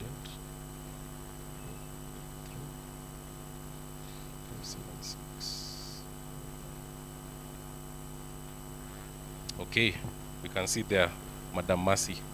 So the status is Mercy has a rejected application in order for the student to proceed and sit for professional upgrading of subjects. The reason for the rejection has been shared via email. So it can tell you that maybe Mercy was rejected upon the quality assurance assessing her application, and the reason there is that they're supposed to sit for upgrading. So let's see, has Mercy applied for upgrading? We can go on now to the next tab, which is upgrading status, and open. Let me paste her ID so that you can see. Ah, good. So we can see Madam Mercy has applied for March 2026, and I'm sure she has completed her class as well, because you can see there she has an exam card and she's going to sit for her examination next week. Once she sits her examination and her paper is marked and the examination team load the results, if you come back here and search again, it will give you the subject and if she passed. Okay. So there's a third tab there, add student. So this is also one of the most important areas because we need to continue getting information from you for your students. I'm assuming we did data collection last year, maybe around March, April, around this time. So there has definitely been new students who have come in. So how will we identify these students? Because we need these students to be identifiable by us so that we can be able to see where they are. And then in case of improvements, we can be able to support these students. But we can't do that if we don't know where they are, if we don't know they are going through the program, because unfortunately the process has been, they go through the program, they do the indexing once they are done, of which that is not fair to them. So for these students, you can be able to load up their information the same way they would do if they are doing it self. That is their names, their gender, their ID, their phone number, basic biodata there. And then the most important areas are down here, which is going to maybe categorize them to see. Now for the examination team, they'll come in and they'll be able to tell if this student is supposed to sit for the upgrade program by checking on the, number one, maybe their qualification level, that is either certificate, diploma, or degree. That is their course level or other. And then they'll give us their mean grade there, and then they'll give us their subjects according to the clusters that we had shown in the legal notice. And once you do that and save, these students now can be filtered so that we can see on this end, these students who achieve the minimum entry will automatically be forwarded for the indexing team to approve them for getting invoices. And if they have not, then the examination team can also take over so that we can be able to tell that in the next phase, we maybe need to send these students notifications that they are required to apply, or they can tell us when they are able to, or which phase they are able to apply. So it also helps you, because once we start getting this information clearly, we'll be able to give you clear dashboards to be able to see what are the performances of your students. We can do interesting things. We just need you to assist us also. So we can move on to the next thing, which is attachment. Okay. So as a HOD, this is the section that you'll mostly interact with, and you'll be able to see 4 key areas there. That is the attachments, the training supervisors, the internship supervisors, and then history. So maybe I'll do a quick explanation on what each tab means. So for attachments, you'll be able to see where the students have gone, and then information about what the student is doing there. For the second one, training supervisors. So who are these? These are the training institution supervisors, maybe lecturers or faculty members who have been sent out to assess these students wherever they are. The third one, internship supervisors. Who are they? These are the rotational area or ward supervisors at the attachment centers. So we have done something unique where we have checked on the logbook that had been provided by KNDI and seen how students had been doing it for degree level.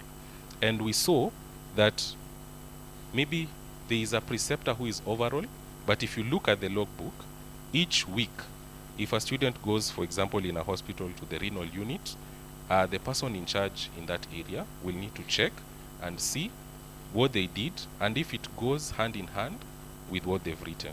So each section, each week, this student will need to report, and once they report, that particular person who was in charge during that time will need to fill in that comment and see if what the student is saying is following up with what they did during that week or in that ward or rotation area.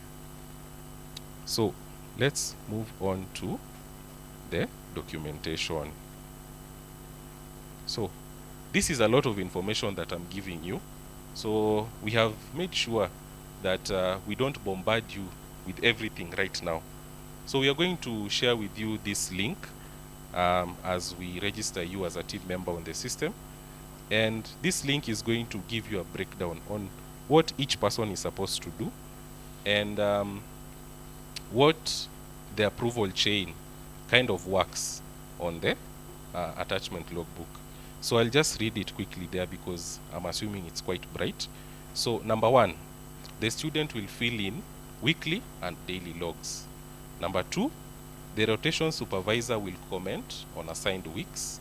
Number 3, the rotation supervisor approves their weeks.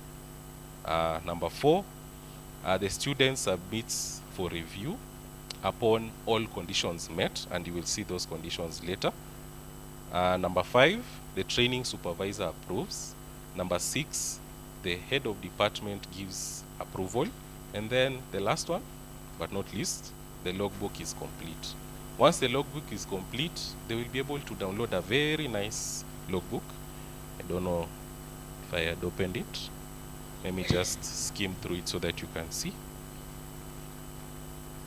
And the logbook will give information about the attachment, like now, for example, this student. You can see their name, their national ID, their course level, the internship facility there, which was in industry, which was that institution, the training institution that they came from, when they started the attachment, when they were supposed to end, the status, which is now the final one that is written there. And then under it, you can see the rotation area supervisors. Like now you see the first one there did week 1 and week 2. The second one there did the other weeks, which is 3, 4, 5, 6, 7. And then it tells you the final remarks for these internship rotational supervisors. And then under there, you can see the rotation areas that they were supposed to go to. In the beginning, that was the only one that was selected, but they can be multiple. And then the student, of course, needs to sign and ratify that this is correct. So after that, we'll see their week 1. We can see the objectives for their week 1, their key encounters and activities, the skills and competencies gained, reflective learning, that is what they needed to start doing more, what they needed to stop, what they need to continue, the recommendation of the student. And then under there you can see comments by the internship supervisor, that is the person who was in the rotation area that week with them. And then training institution supervisor comment when they were checking and seeing what they did during that week. And then under that, we can see a more broken down version of what they did during the week. That is their daily logs. You can see the date, the rotation area award that they went, the amount of hours that they were there, the activities that they did, the competencies that they demonstrated, and then the challenges that they had. So all that information is loaded and put so that you can be able to consume it on this final downloadable logbook. So let me just scroll up to the last week.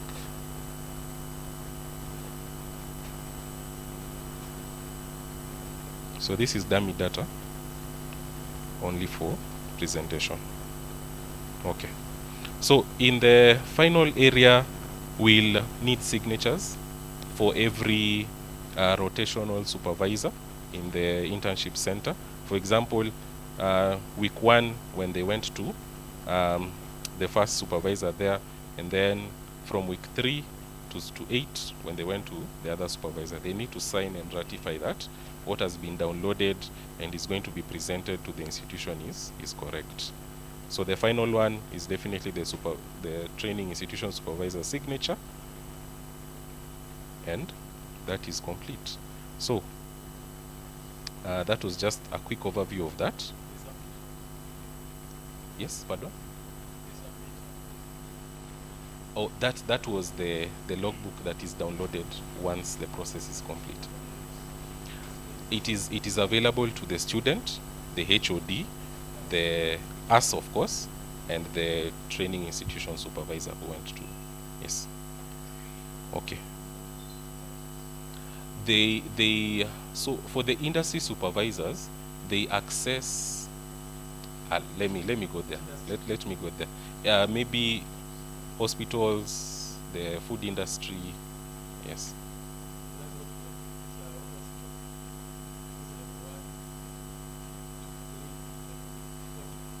Mhm. Yes, so that it makes sense, let me go there so that we start and we see what these supervisors are accessing. So let me go to a rotational supervisor so that you can see. Let me log in, just a quick one.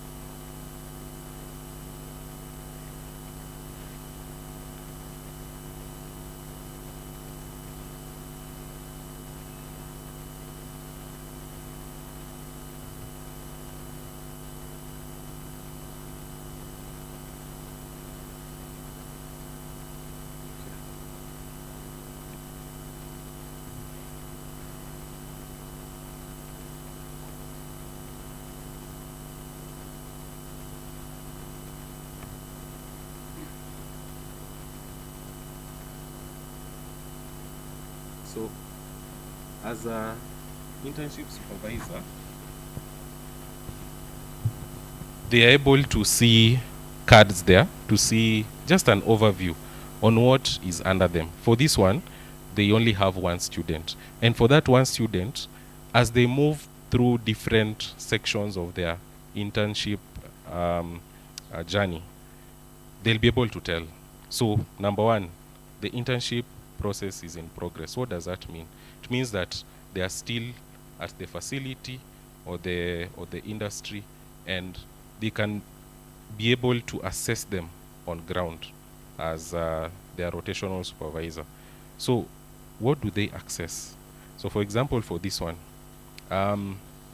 they can see their name, the ID number, of course, the facility they are in, and the period, which now here is from the 23rd of this month to the 24th of June. So you can see there the status, which is in progress. You can see the progress, which now it is 8 out of 12 weeks. I just filled it in quickly so that we can demonstrate. We can see on the far right, there is a very bright button there.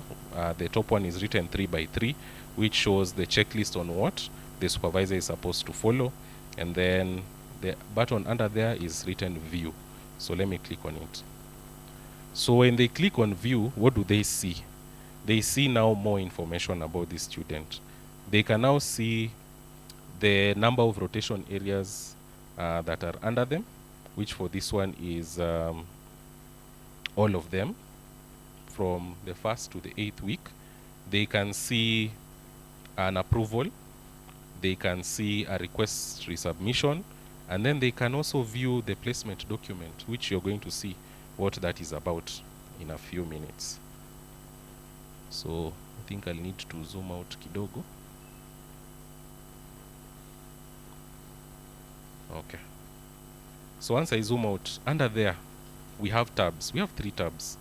We can see the weekly logs, and these weekly logs, since this supervisor accesses all of the weeks of this student, they can see all of the weeks.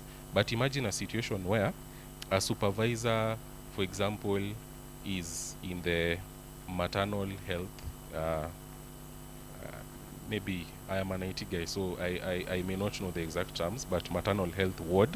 And then under there, I sit as the main nutritionist. So if you come to me in week 1 and week 2, I'll only be able to see week 1 and week 2 where you are under me. And then once you go to another section, the other person will be able to see the other weeks that you are under them. But the training institution supervisor will see everything. It has been done this way because we would like each rotation to have unique comments for that student as they were in that area. So what do they see? They see everything that a student input That is the objective, the key encounters, the skills gained, recommendation, and then they can also see the daily logs that this student input. For example, if in that week you are with me in the food processing unit there, because this person was in the industry, food industry, and then I can see the activities that you wrote and see if it goes hand in hand with what I exposed you to. And then I can see also the challenges that you met. And after that, all the way at the bottom, let me scroll, because this is a full week, I can make a comment. So this comment is written there. It can also be, that one is just short for presentation purposes, but definitely a supervisor will give a more in-depth take there. So once you are through with that, you can move into week 2, because this supervisor accesses all the weeks. So once this supervisor checks all the weeks that are under them and they comment, they can now come here and then approve the rotation. For now, I will not go there because we need to go back to the student so that we can see what the student sees. So let me move to the student so that you can see.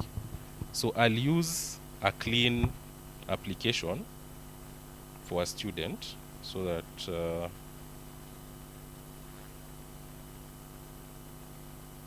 me use this one for 3.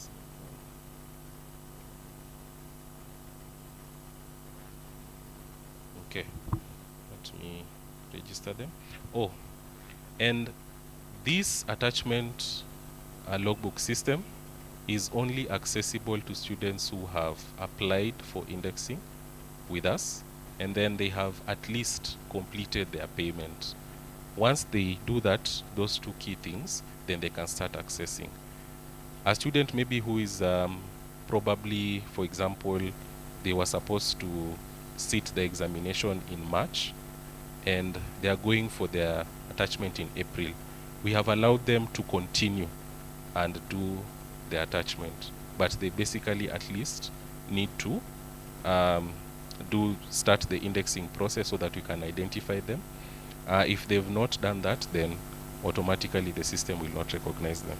That is just a key thing to mention there. So once they input the ID number that they handed in to us, they will get a notification on their email showing them how to log in. Now let me just do it for this student so that you can see how it looks like. Okay. So once they log in, they are introduced to something called a stepper application. This is an application that guides you from one step to the other as you move, what you're supposed to do, when you're supposed to do it, in the order you're supposed to do it. So here you can see something there very interesting, that is uploading, posting or placement document. So these students, once they get their area of their facility that they're supposed to go for attachment, then either the school is going to be sending letters to an institution telling them that these students are supposed to come, or if they went and found a place independently, then they need to have some sort of acceptance letter from that place, and that is what they need to upload here so that we can have a concrete proof that this area that or this facility that they are saying they are going to go to is legitimate. So let me just upload any document here for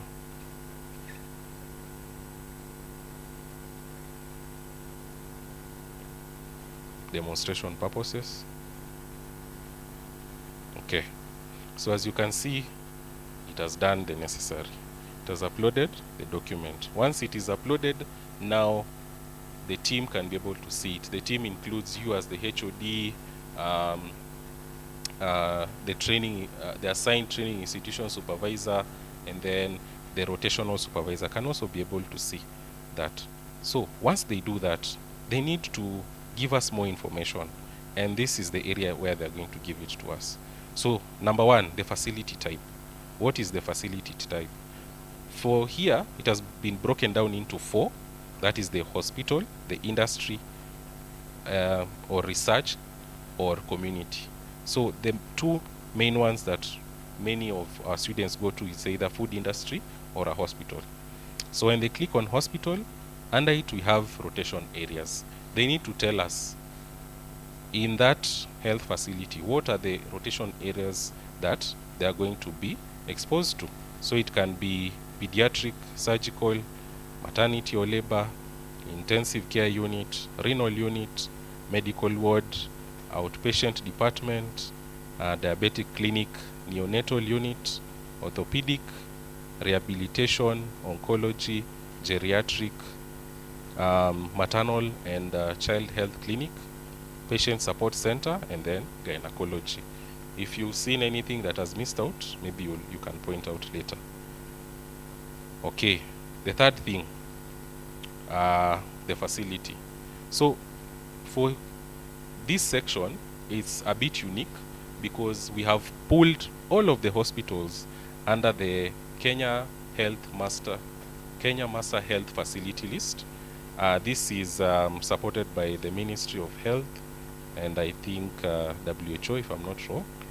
And they took all of this information from all of these facilities and aggregated it into one database, and they shared access with us. So we are able to pull all of the hospitals, dispensaries, anyone that is fully registered in Kenya might be available here. In case it is not available, what happens? So for example, if I write an institution that is not available, maybe let me type in.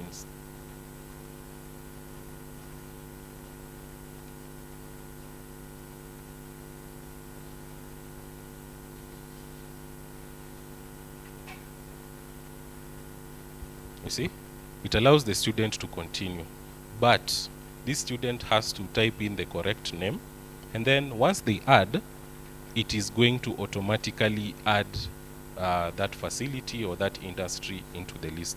For example, if a student goes to the food industry, we don't know all of the food industries available. So this is assisting them to be able to give us the institutional information for wherever they are, and we can be able to now easily document and track it for future purposes.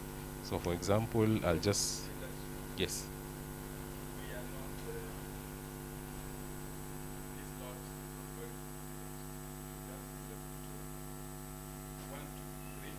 Yes. Okay.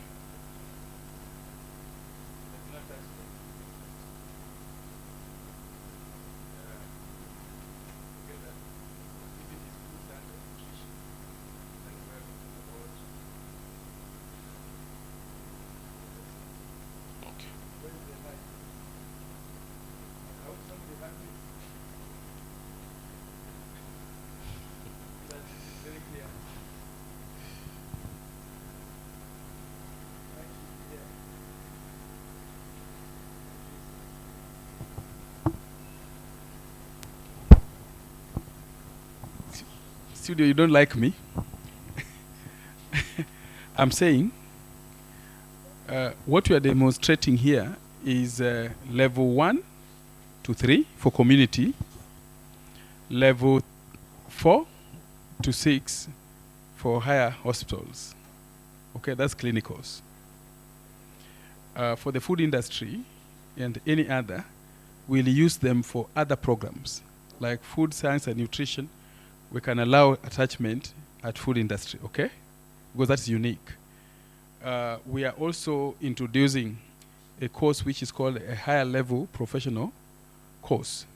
It's called higher level diploma, higher level professional diploma course on holistic nutrition, which can be done by anybody who has graduated or a new person who wants to become a professional to handle matters of holistic nutrition. That will be offered here.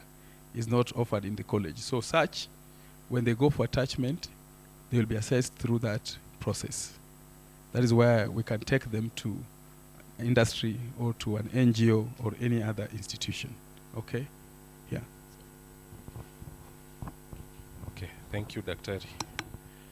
So, as you can see, the system supports any eventuality, whether it is unique, where students go to food industry or the different levels of hospitals. So, the next step is giving us the start date of their internship and the final date. So 3 months from now is June. We just choose any date there and confirm.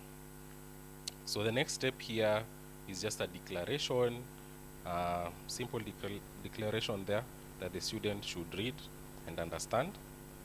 And once they do that, they are required to click on that button to confirm that they know what they are getting themselves into and submit. Okay. Once they've submitted, they'll now enter this section, which, as I had begun saying, it is a stepper application or a stepper form, meaning that each stage you have to complete to go to the next stage. So here we can see a couple of things. At the top, we see application logbook, and then we see manage supervisors. So if I click on it, you can see it is empty right now. But what is this section? We assume that you are not going to be able to feed every single supervisor, and I'm sure that is what is there manually. Studio, please, thank you. And that is what is there manually. So, a student, when they go to a facility, they'll interact with different supervisors at different wards or rotational area. So we'll need to know the information of this supervisor.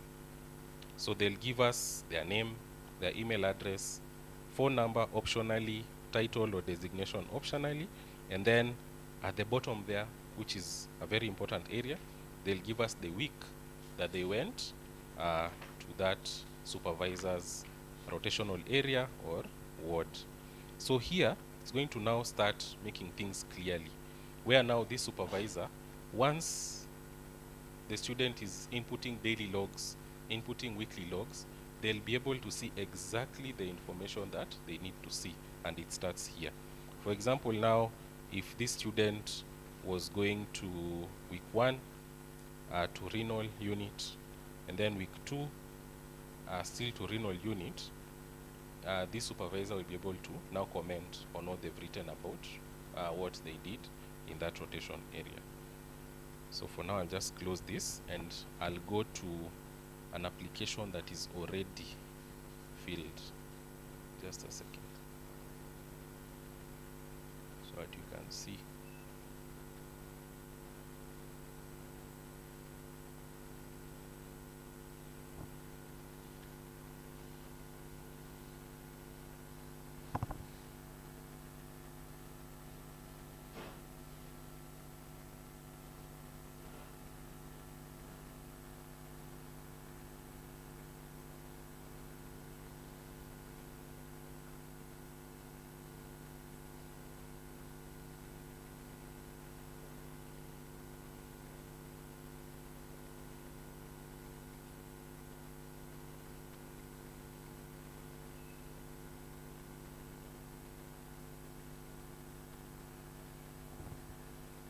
Okay.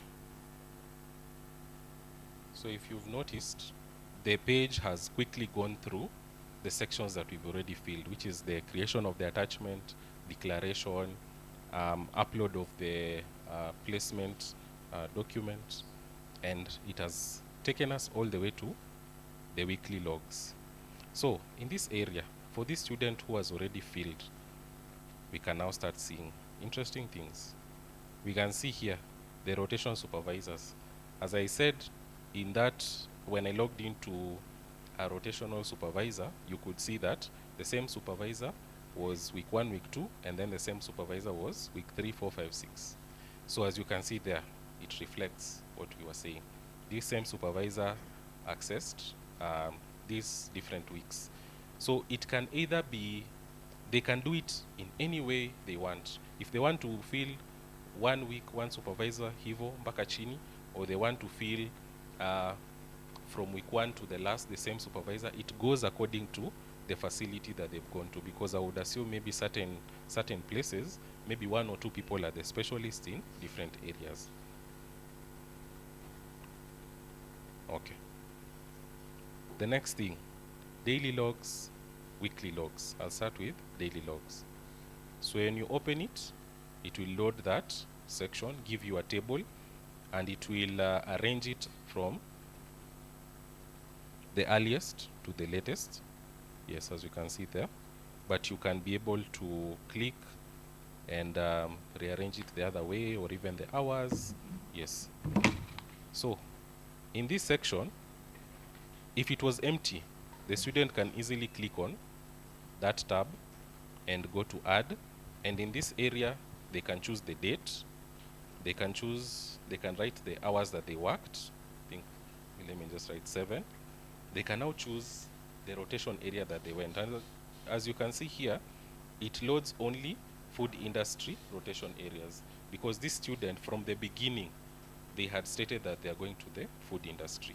So that is food processing, quality control lab, and many other areas that we think that they're going to access. So once they do that, they give us the activities that they did during the day. They give us the skills and competencies that they gained. They give us the challenges faced, and we will have that data for you. So let me go back to the list and close this page. The next thing is weekly logs.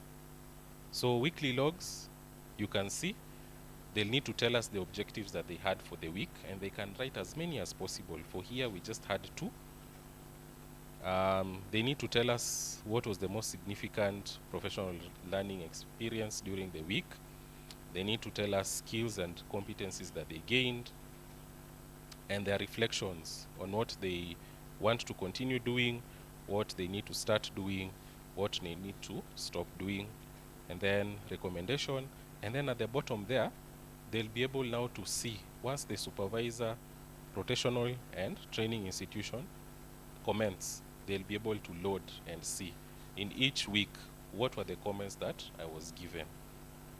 Okay, can move on.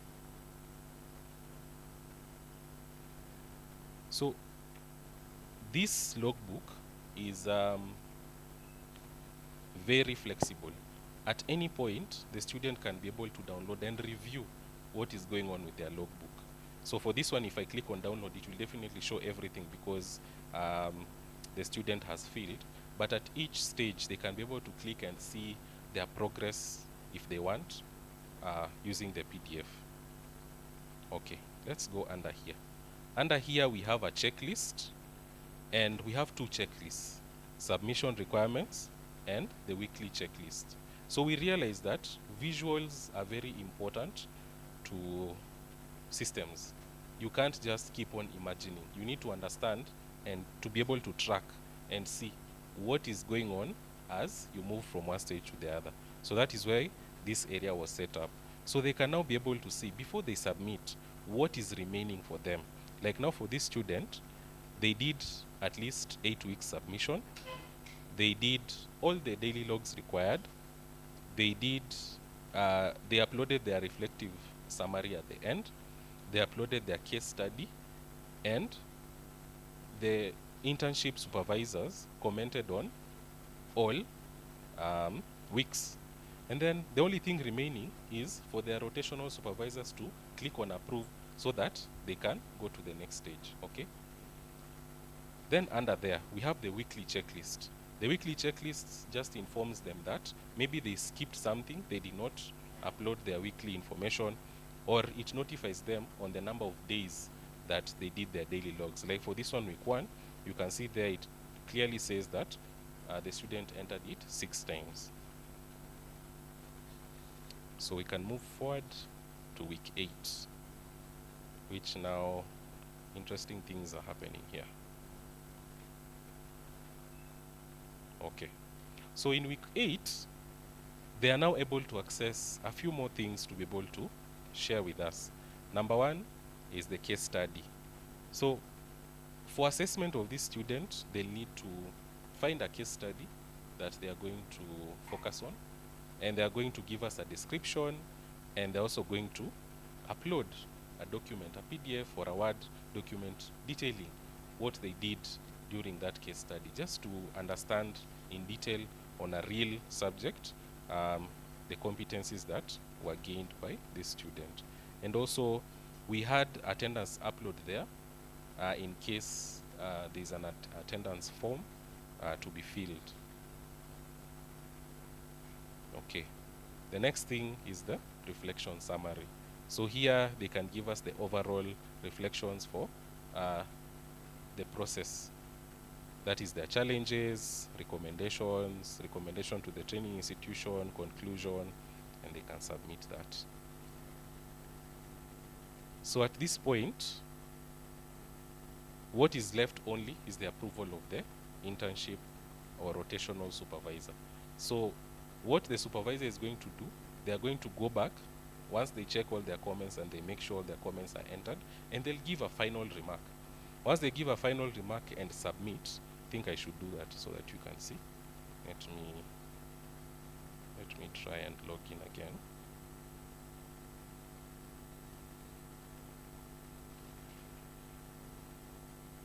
I'll do that quickly, just a second.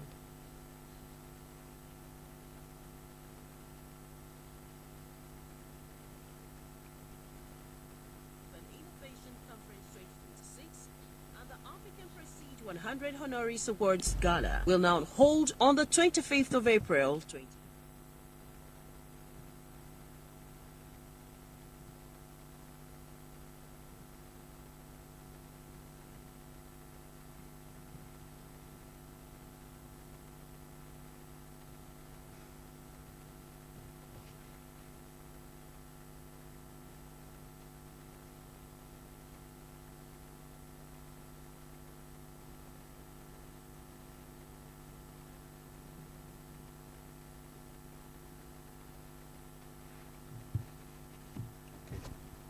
So I'll come here and it will load.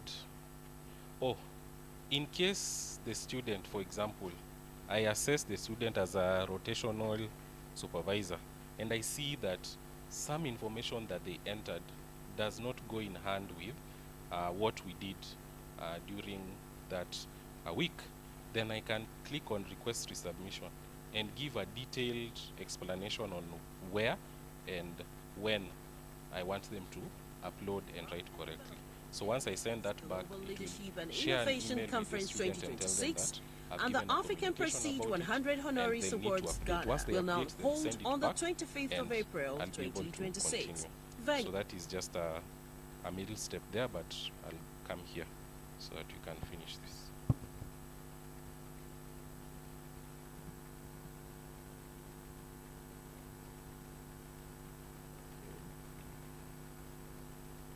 Alright. So now our student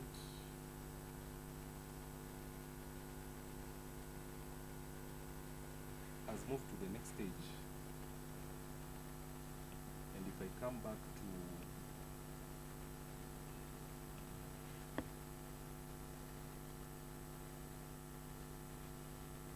this section, you can see something has appeared there.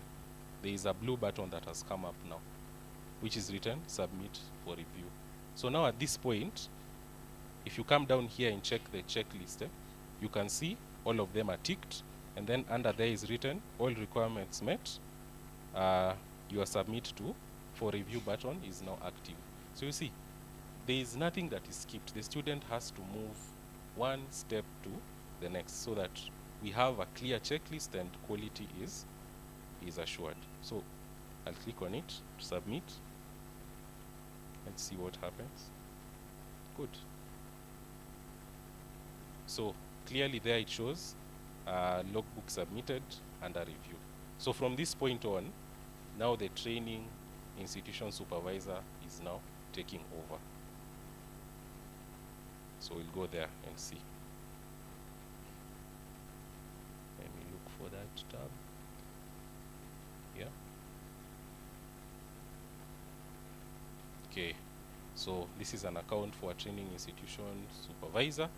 And as I can see there, we have one student and then a 1 in the submitted section. And down here, if I click on view, I can now be able to see a very nice approve button there at the beginning. In case, as a training institution supervisor, I am not satisfied with what this student has done so far, I'll just request resubmission, fill in the information and send back, and the student can do the necessary and send back. Okay, so I'll click on approve just to move forward.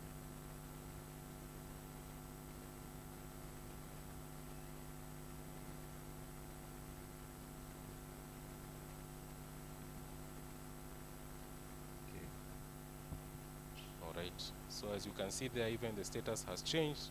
It says supervisor approved, and even on the numbering in the cards there, they've moved from submitted to supervisor approved.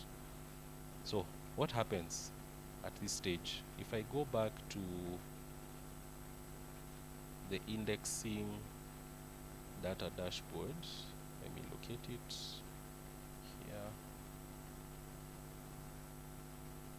Oh, this is sorry, I need to log out of this and log into an admin so that you can see.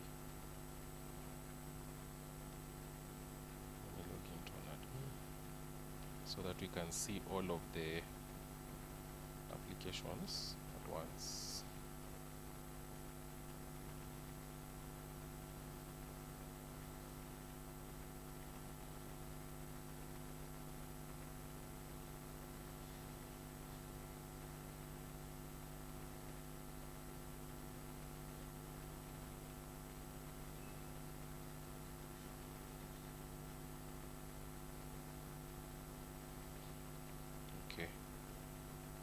So we'll go to attachment. Yes.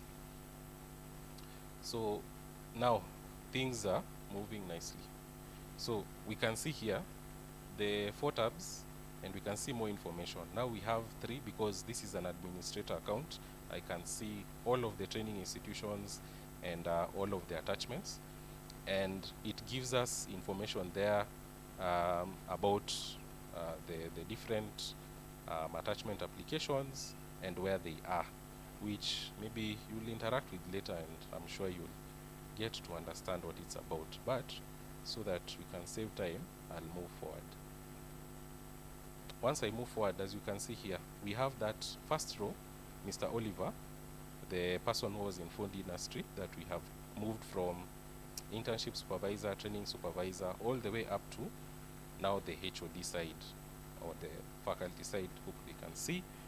And if we open it up, you can see now the logbook is available for download. The posting and placement document is available there for download. And then you can see the training supervisor that was attached to this student or this attachment application. You can see the rotation area supervisors. You see, now it feeds you with all the information necessary so that even for your own history, nothing is lost. You can be able to go back and do detailed reports about certain facilities and the experiences of the students. So as you can see here, we know in this facility, week 1 and 2, where this student was in renal and something different, it is this person who took them through it, and this was their remark, and they approved. You can see everything there. And then at the bottom, you can see first tab there, which is a summary. It gives you another checklist. And as I said, checklists are actually very important to make sure that you are not going in a circle on the system. You actually, when you log in, you understand what is left and what has been done. So here we can see among the 4 things that are supposed to be done, 3 have been done. That is at least 8 weeks have been submitted. It has been submitted for review by the student, and the appropriate supervisors have approved. And then now what is remaining is the campus approval, which remains with the HOD. And down there, you can just click on it once everything is okay and submit. So you can also view and see submissions by the student. That is the case study PDF. You can see the attendance form if available. You can see the reflective summary. You can see it in full. And then you can also be able to see all of the weeks that this student went through. So you can be able to see under that week what happened, what were the comments. You can be able to see even the daily logs and open it by clicking here, and under it you can be able to see the activities done, competencies demonstrated, challenges. It gives you everything in a central location. So I'll move on to, okay, let me come to training supervisors, which I should have shown you at the beginning. So if you are a HOD and you have a certain lecturer who is supposed to go and assess 4 students, you can be able to easily come, enter this information for this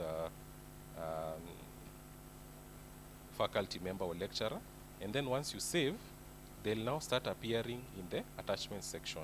So once a student applies for attachment, you can be able now to come here inside the application, and then you can either change or remove the supervisor. So like here we have, okay, since this is, it says no training institution, since this is an administrator account, but if I was a HOD within your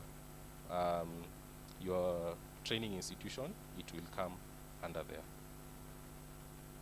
So once you do that, you can automatically now send the link, which is unique to the supervisor, to be able to do the necessary, which is assess and give the appropriate feedback.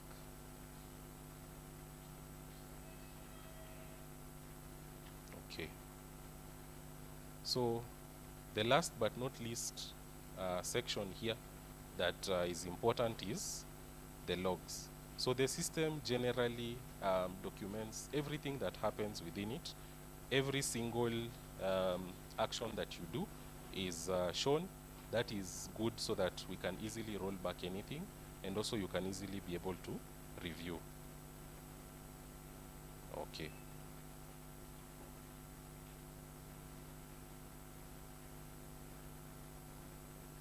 So after everything that is presented, I'm sure it is a lot, but we are going to share with you this section that I began with, which is the documentation. It gives you a full breakdown of everything that you're supposed to do, the key responsibilities for each person on the system.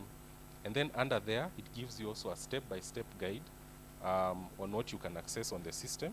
And then once you check even on the guide, it gives you further information, gives you a user interface preview there, like for example here, and it shows you a mock-up of what you may encounter as you continue accessing the system. This is available to all the 4 who we expect to access the system, that is the supervisors, the student, and the HOD.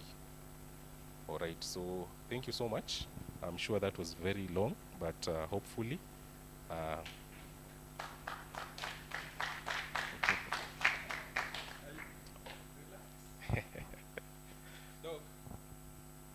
hold your question. Thank you. Can we clap for Kevin for that elaborate? Before the questions come, which we will allow, maybe Dr. you can write it down. Before the question comes, you must agree with us that we are going to catch the system when it comes to competencies, correct? We are also going to solve your problem. You know, the logbook business, we have been giving students, they go, they record in paper, you come, you just award marks, you don't know if it's awarded correctly, we're not even sure with the supervisor's award of marks. And what the paper brought to you for aggregating marks, that is what you put in the system, and you tell us we have graduated the students. But here, we are going to have several quality checks. First of all, you are going to help us to have students be recognized as students, because a student is a student who is indexed. So if you teach a student that is not indexed, that is an illegal student. 2, you are also going to, we are going to help you get it so easy with your logbook for assessment purposes and interaction with the supervisors in the hospital, correct? Because you'll be able to download. And 3, we are going to help you beyond the students' graduation to know where your students went, because this system is not going to stop here. It's going to trace your students from our licensing up to where they're going to work. So if you want to know where your students work, you will be able to see. Correct? Okay. Good. Now, the catch also is that as this process is going on,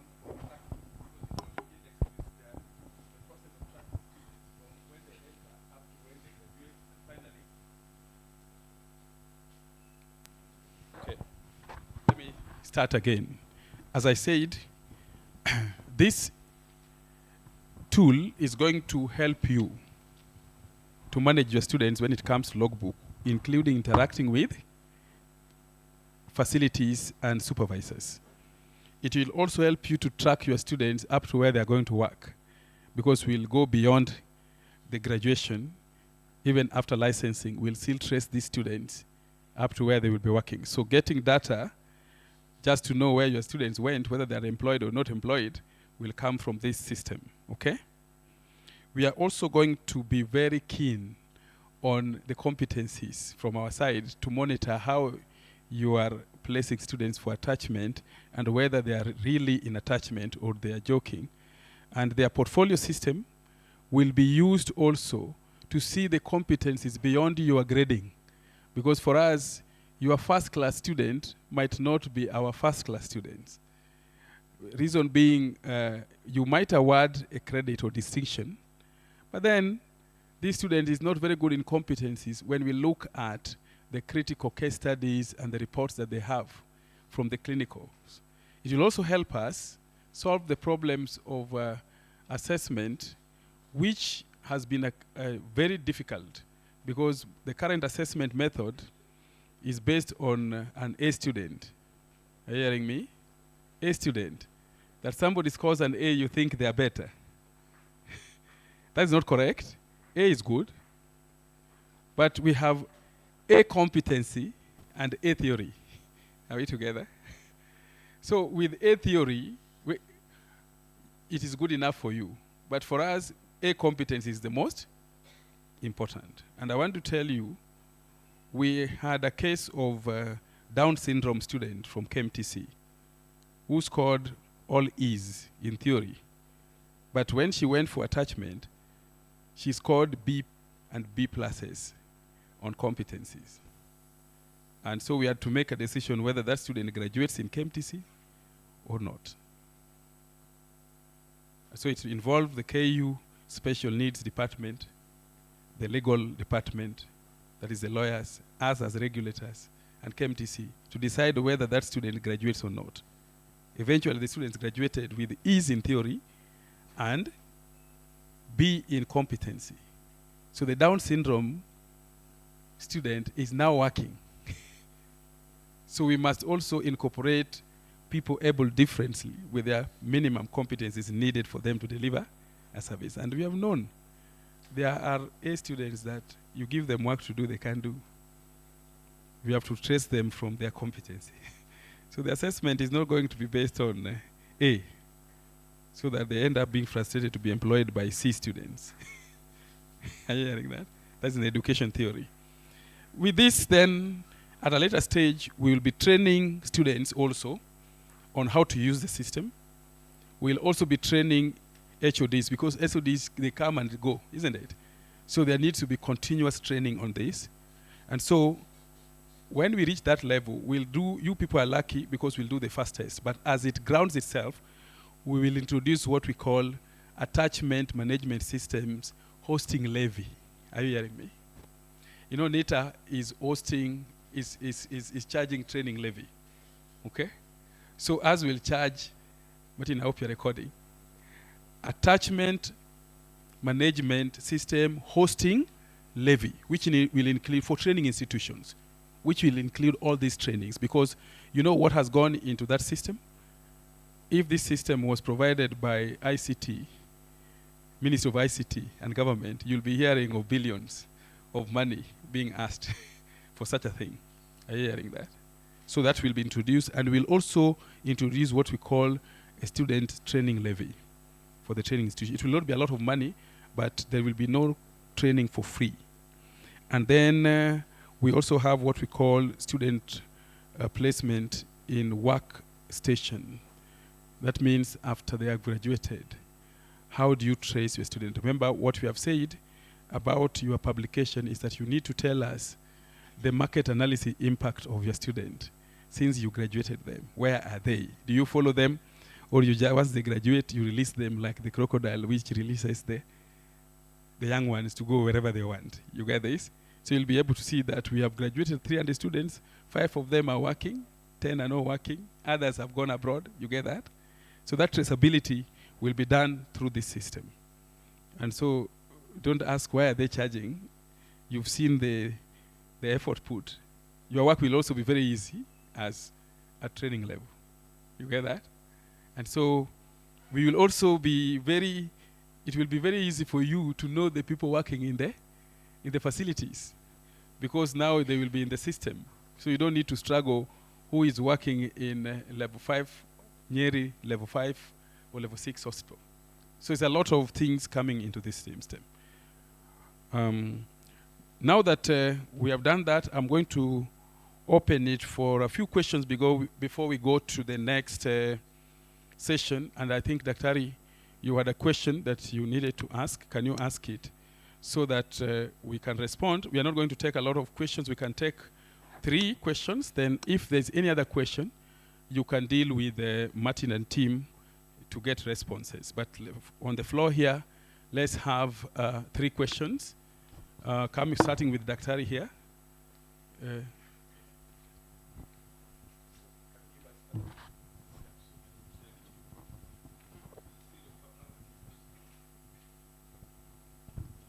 Okay, good afternoon, members. Yeah, thank you so much for the presentation. It was a nice presentation. I can see you have a lot of good things for the nutritionist, and I've liked it. So my question is very simple.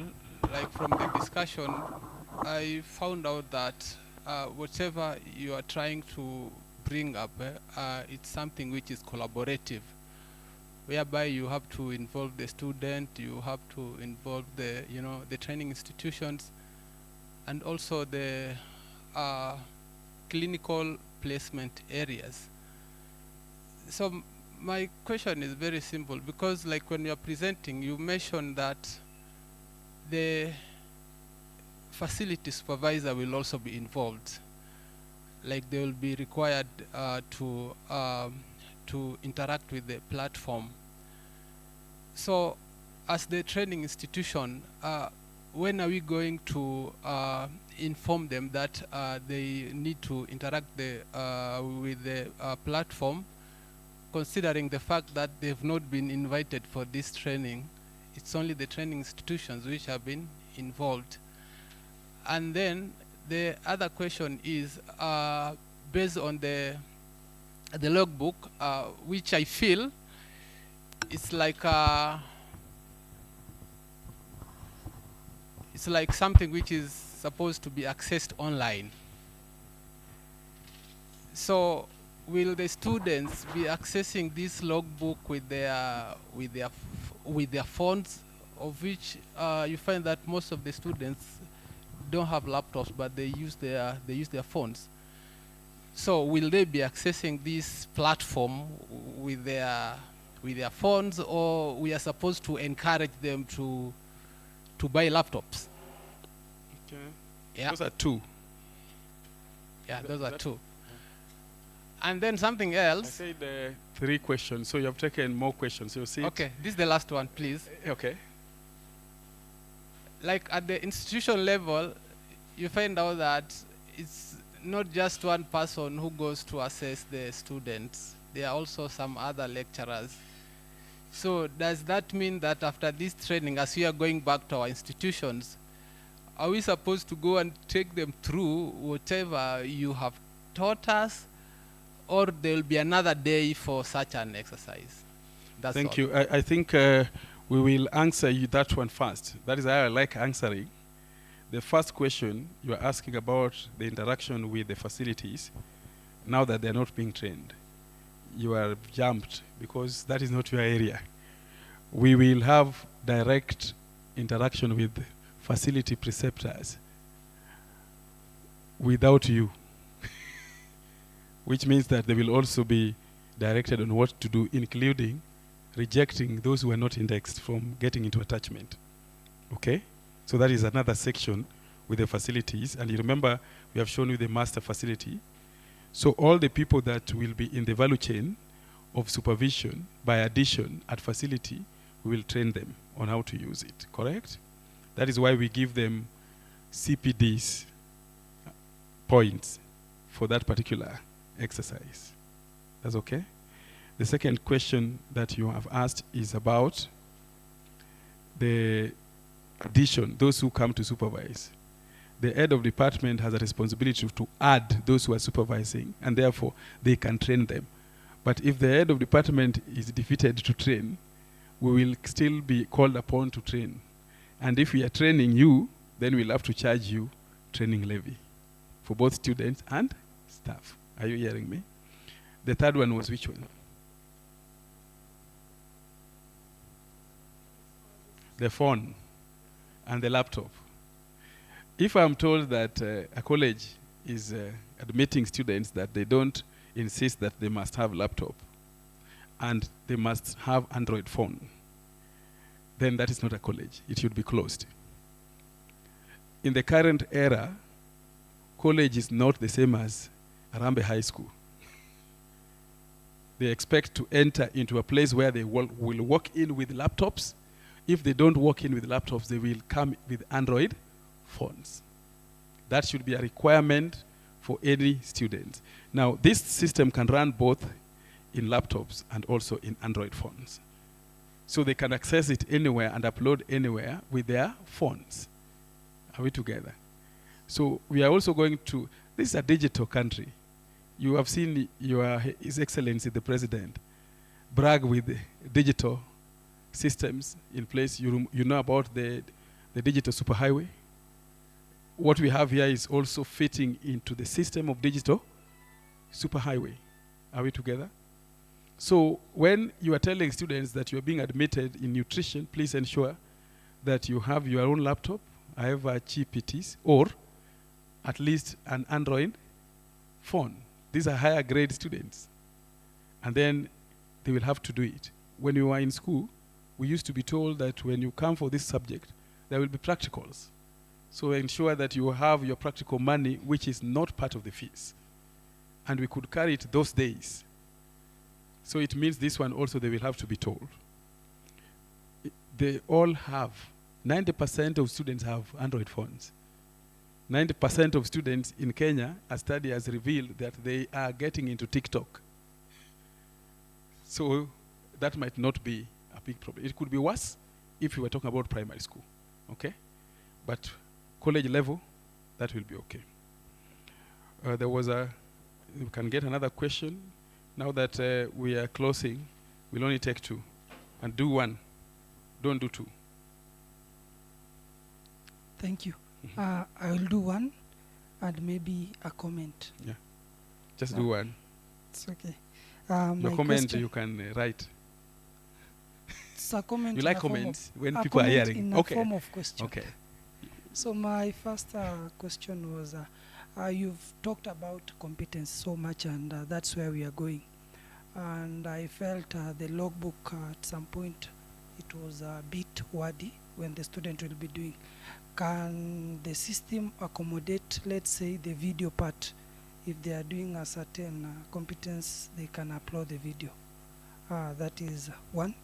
And the second is I've seen the system and they are doing the comments. You've talked about level 1, 2, 3, and then 5, 6, 7. Since you the ones who are developing the curriculum, can that logbook be in a systematic way that you've identified the key areas where the students are going to write and what they are going to be assessed in those areas, so that when we take our students there, they don't have to, like they are doing a different thing in this other week and the other one, so that we have that uniformity in terms of we get a logbook which specifies if you start this, the first thing you have to start with, maybe it's, I'm not in the medical field, but if that's why I it's- wanted to tell you to sit down. It's okay. You're not in the medical field. Let me answer that question. You know, every institution is unique, correct? We don't expect a systematic response from all students because we also test the uniqueness of competencies built. So the entry structure must only tell you the logbook on the basis of the activities of the week as set by the students themselves. So there will be general objectives which we define for level 1 to 3 and level 4 to 5. Those ones are standard objectives. But then from there, each student every week will have their own objective, which is not controlled by either the supervisor or us, so that we can see their uniqueness. Are you hearing what they're going to do? That's why they have gone out to become innovative. They will be saying, for me today, I want to focus on mental health. And in the mental health area at community level, I want to look at the mental health assessment and apply it. And then after that, they tell us how they did the mental health. So we cannot define it for them. We'll define the structure. We are encouraging innovation. Are you hearing? We have seen cases where lecturers just insist that you must just do it in this way. That's not building competencies. Somebody will come up with even a unique approach that can shoot worldwide as a new innovation. Leave them to do it. We'll give the guide, okay? And this will apply to the structure for level 1 to 3 and the structure for level 4 and 6. So it's not a big problem. Yeah, we'll allow you, but there will be a guiding general objective for community level and general objective for clinical level, which must also come out in the master rotation plan and clinical assessment that is defined. Okay? There was a question here. Video is already there as a case study. Yeah, you have spaces where you upload the video. Now you are worried about how wordy a student might be. You don't like students to be wordy? From wordy Gujarat, in quote, we can also get things which are unique that somebody has put in. I used to say that if you're a member of parliament, just wake up and say anything, even if you have nothing to say. From that anything, somebody can pick something to set up as a bill in parliament. So we'll just put word limit, but we cannot control what they put in. So we can say, okay, maximum 1,000 words for this. But not restricting them, yeah. The last question. Thank you, Dr. Ray. Mine is simple. We understand that different institutions have standard logbooks for attachment for all the courses. Yeah. From your office or from the institute, is there going to be communication that nutrition students are only required to use the KNDI logbook? Thank you. Good. That's why you are here.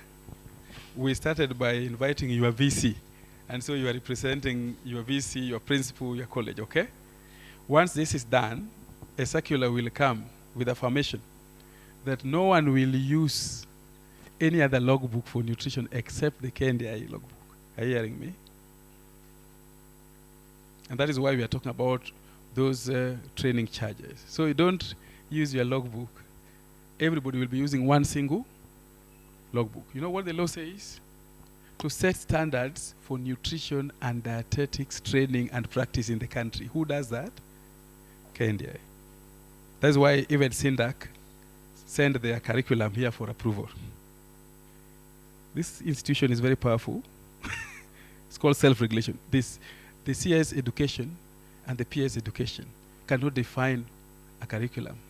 We'll tell them that's not their mandate. That's why we say it, even the circular saying SINDAC curriculum is a must, is not. And they have that communication. So we'll say for nutrition and dietetics, one logbook, and we'll give it a name. It is Indexing Management System, Tracking and Application. So we'll give you the name of that system. and we'll say that is part of the standards.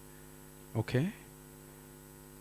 Even this one is part of standards called clinical standards. And it has a checklist which we are using to assess you. So let those other ones develop their own logbooks for use, but ours will be purely for nutrition students. Okay? Which means that even at the departmental level, the standard operating procedure which will fit into the QMS must also include the attachment policy relevant, attachment implementation processes relevant for nutrition and dietetics. So it will be very easy, don't worry. Yeah, and when it comes from us, they will align, so don't worry about that.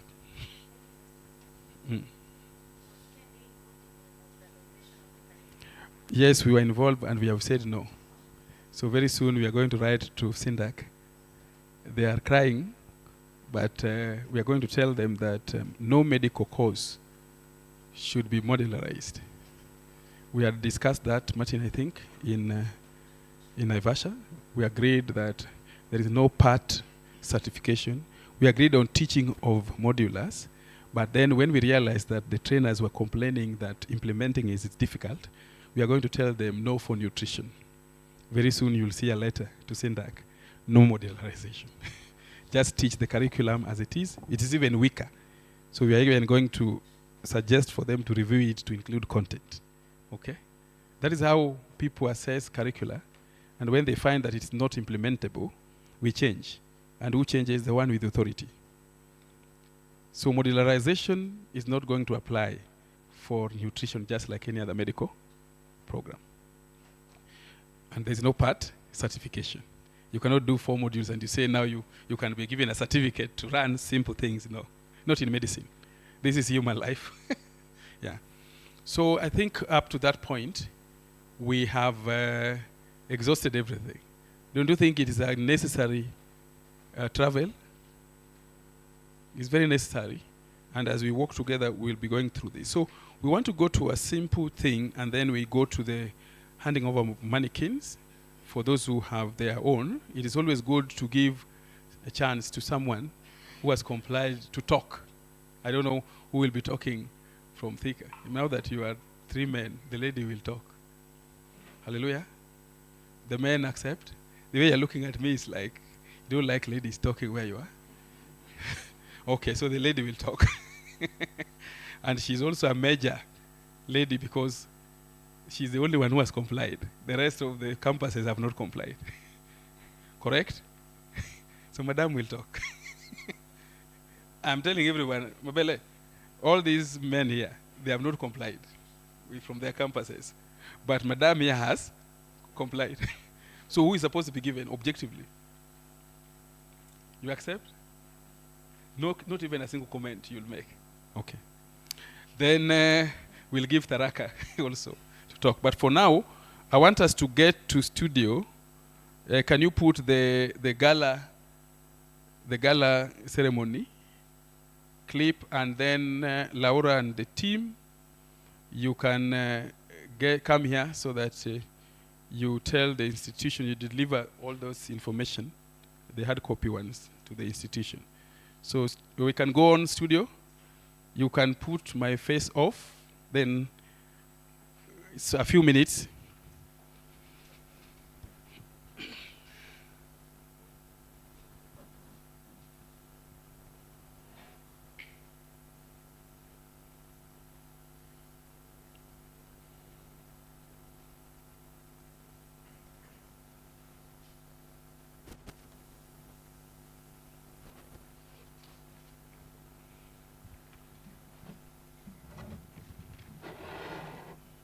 Studio, please.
Thank you, studio. You've done well. Return us to the normal business. I think why we are sharing this is because we, in the nutrition, is being pronounced within the continent, not Kenya. We are happy that one of us is part of the keynote speaking, that is Kenyan. But as you can see, the matter is not for Kenya, it's actually Africa. That's why we say that if our nutrition can hit the horns of Africa and the boundaries of African countries to demonstrate that we have better structures when it comes to nutrition and dietetics for people to learn from, it means we'll also be available for greater market within the African countries. Correct? And if that announcement is done in public and in the presence of many of you, then it will exalt nutrition. It will push nutrition to a greater realm compared to other sciences within the medical field if they have never been announced. So we really regard this as very important. And me in particular, I'm very happy because we did not apply a hearing.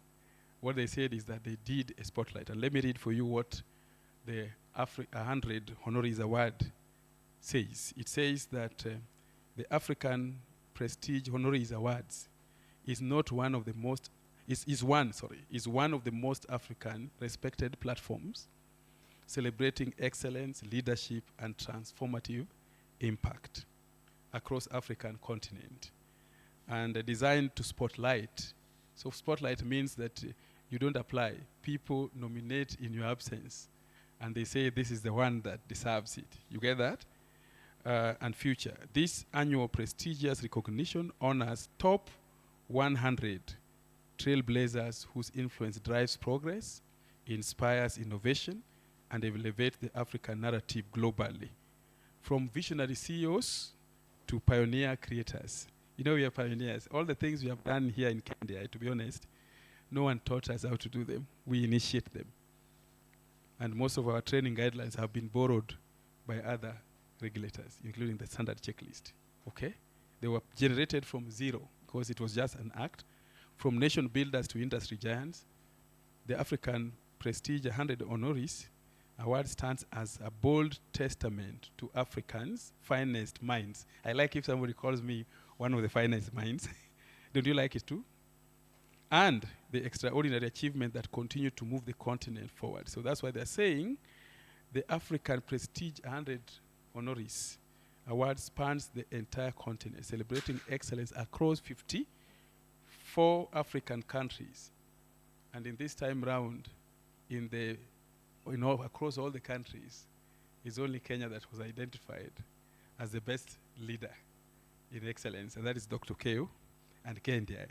And now Dr. Keo and KNDI can't exist without training institutions. And we are not bragging. We are all in it together, isn't it? Now, if you look at it, we will share with you in the groups because all of us are in the group. It looks at continental impact and legacy.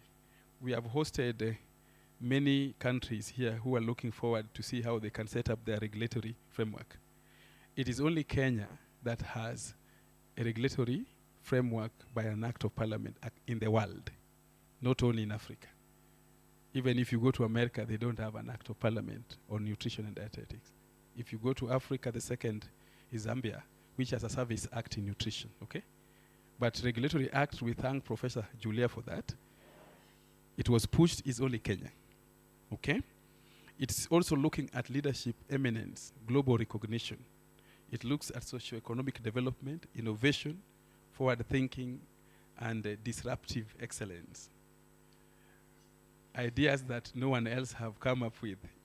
It also looks at ethical leadership and value-driven governance, influence on policy reforms and institutional strengthening. I can give you an example. Just recently, when we made noise on the budget that goes to the nutrition unit, it was initially zero. This time round, they have been given 147 million in that unit.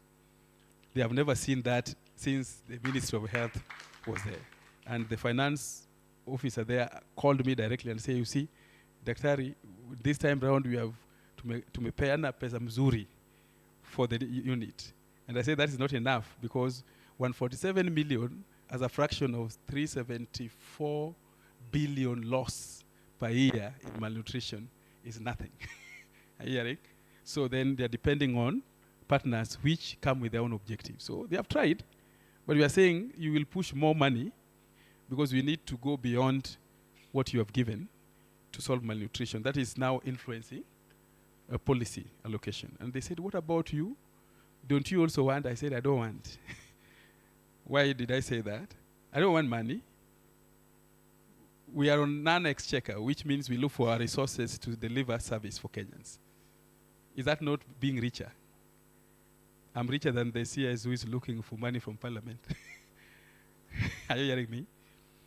Because money given to you compared to money generated by you as a fraction, who is higher? By you. Then they're looking at vision, sustainability. Then the most important, boldness, distinction, and executive courage. Let me read for you this one. The award recognizes leaders who tread paths others avoid. Are you hearing me? They do what? They tread paths others avoid. Those whose decisions require courage, resilience, and strategic daring. Which means that you don't care what Parliament says. You don't care what others say, but you tell them the truth of what is supposed to happen. Whether they will accept it or, that's bold courage. And then expansion of African excellence globally. You've seen us in many countries trying to talk about nutrition collaborations, including Trans-Africa, transfer of food from within Africa to solve the food systems matters. Okay? I know people have never been seeing this, but these people have recognized from outside. Are you hearing? Then we have now the social impact, and then exclusivity in leadership and transformative influence. Then reputation, public trust, and continental respect. We are respected. Are you hearing me? If you go to institutions, they will tell you that you, as regulators of KNDI, we see you do things different from other regulators. I'm not just talking. I've just talked about TVET. How do they accredit when you don't have a policy? You get that? And then we have now legacy. We are leaving it for African. And so this cuts across all African regions. So we are saying that if the sector recognizes us, then we must all celebrate it, isn't it? With your training institutions. So it's not an affair of Kenya. And when you appear in that media, they will say that this institution was here, this one was here. Then it also exalts you on training, isn't it? So that's why we are going to call the ATRI team to give you the letters we had written to your various leaders. Hard copy now, soft copies are gone. And then we invite you officially to publish 3-page in that release of 15 years, and also to attend the gala dinner. I know many of us, please request your leaders to allow you to come, so that they have been in Safari Park many times. So you people can ask them, principal, I'm talking, I know you are a principal, you can decide to come, but I'm talking to my nutritionists. Go and ask them to allow you to come, so that we can enjoy that dinner together. The dinner is going only for, how much? 30,000. One seat. You see, a dinner with 30,000 is prestigious. It defines your prosperity, not poverty, isn't it? So you are all welcome, Aching. By the way, I'm not a marketer.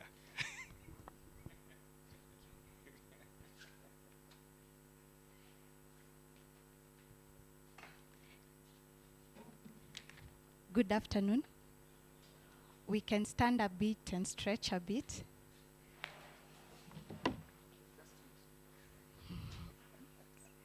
So we're going to do a little activity. If I say your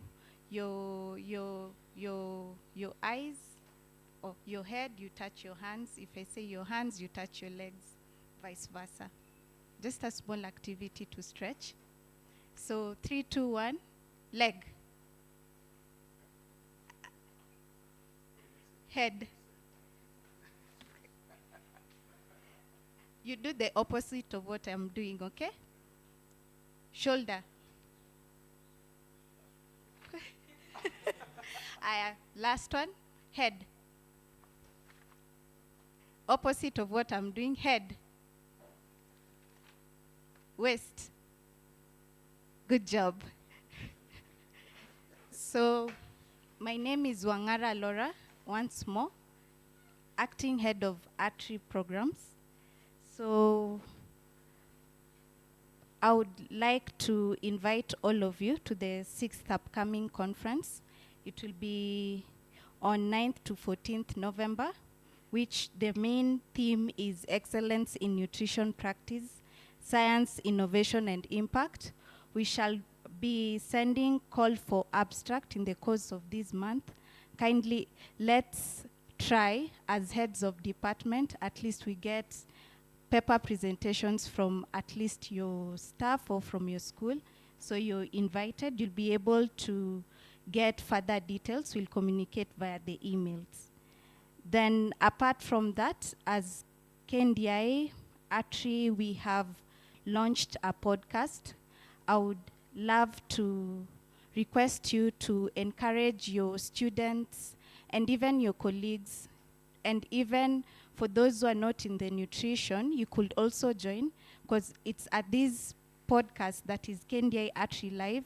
It's on YouTube. If you just check KNDI Artery Live broadcast, you'll be able to get it. Given that currently we have an upsurge of NCDs and we have a lot of content being created that are not credible on issues of nutrition per se, diabetic nutrition, cancer in nutrition. So guided by the Act, that is Section 6G and Section 6H, we're now providing, we are providing education on dietary habits and nutritional habits, which is credible. So kindly help us to spread the news, because of course nutrition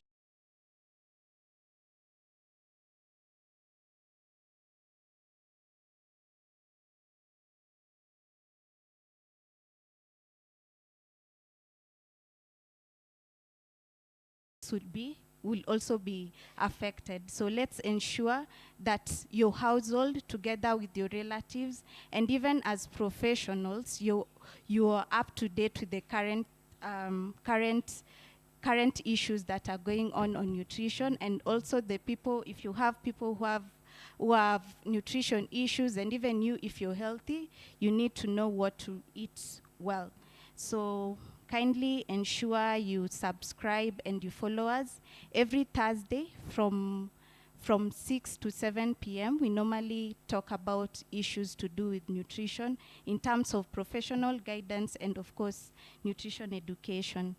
So as you're going to leave here, you'd be given a package. Within the package, you will be able to get a quotation for mannequin. You'll be able to get a podcast brochure. It has the details of how you would be able to access us in the YouTube. And we will also be able to get indexing status that has been shared here. Then, just to wrap it up, again, you're welcomed to join us on 25th of April at Safari Park, where we'll now be able to give support to Dr. David Omondi Okeyo, as he'll be being awarded on leadership excellence. And of course, as you've heard, this will not have been possible without the efforts of training institutions, the efforts of all nutrition fraternity, because if you were not there, then there will be no way to actually for him to be nominated. We wouldn't have the checklist of saying we are awarding him because of 1, 2, 3. So as far as he's being awarded, this is for us, nutrition fraternity in Kenya. We've come from so far since 2017 up to now. So kindly, it will be really nice to have the support of everyone come. It's not just an individual celebration, it's a team effort. And without that team, you wouldn't be here and KNDI will not be recognized. So to that effect, we sent out invitation letters to all training institutions, and we are also making follow-up calls. We also have an HOD WhatsApp group. Kindly, if you're not on that group, let us know so that we add you for any further future communication. It will be really nice to ensure your HODs or you as a HOD is in that group. We've sent communications there. So we are really expectant that you will be able to come and join us celebrate KNDI and Dr. Okeyo as our spearhead lead. Then apart from that, again, since 2017, active service, KNDI has been in active service for 15 years. So to commemorate that, we're doing a special publication. And this publication, one, we encourage all training institutions to participate in it so that we are able to give you 3 pages where you'll be able to tell us the history of your institution, the institutional vision, mission, and mandate, then a brief market and impact analysis. Have you been able to train nutritionists? How many have graduated, and how many are employed? What impact does your training for those who employ have on the market? Then we'll also need to have relevant photos of students in your institution and a message of goodwill to Dr. Okeyo for the Leadership Award. So normally for such publication, maybe quarter or half page, goes for around 400 to 450,000 in Nation Media Magazine. But for us, just to facilitate the printing process, we are charging it at 150,000, and it doesn't just come with the publication. You'll also be aired on our podcast or on our broadcast, so that we are able to say, for example, either ETTI or Tharaka is accredited for a period of 3 months. So it will be really nice if you can participate in both or either, but you're very welcomed, and just know that this is from the work that you've been doing. For that, I would request us to clap for ourselves for the good work that we've been doing.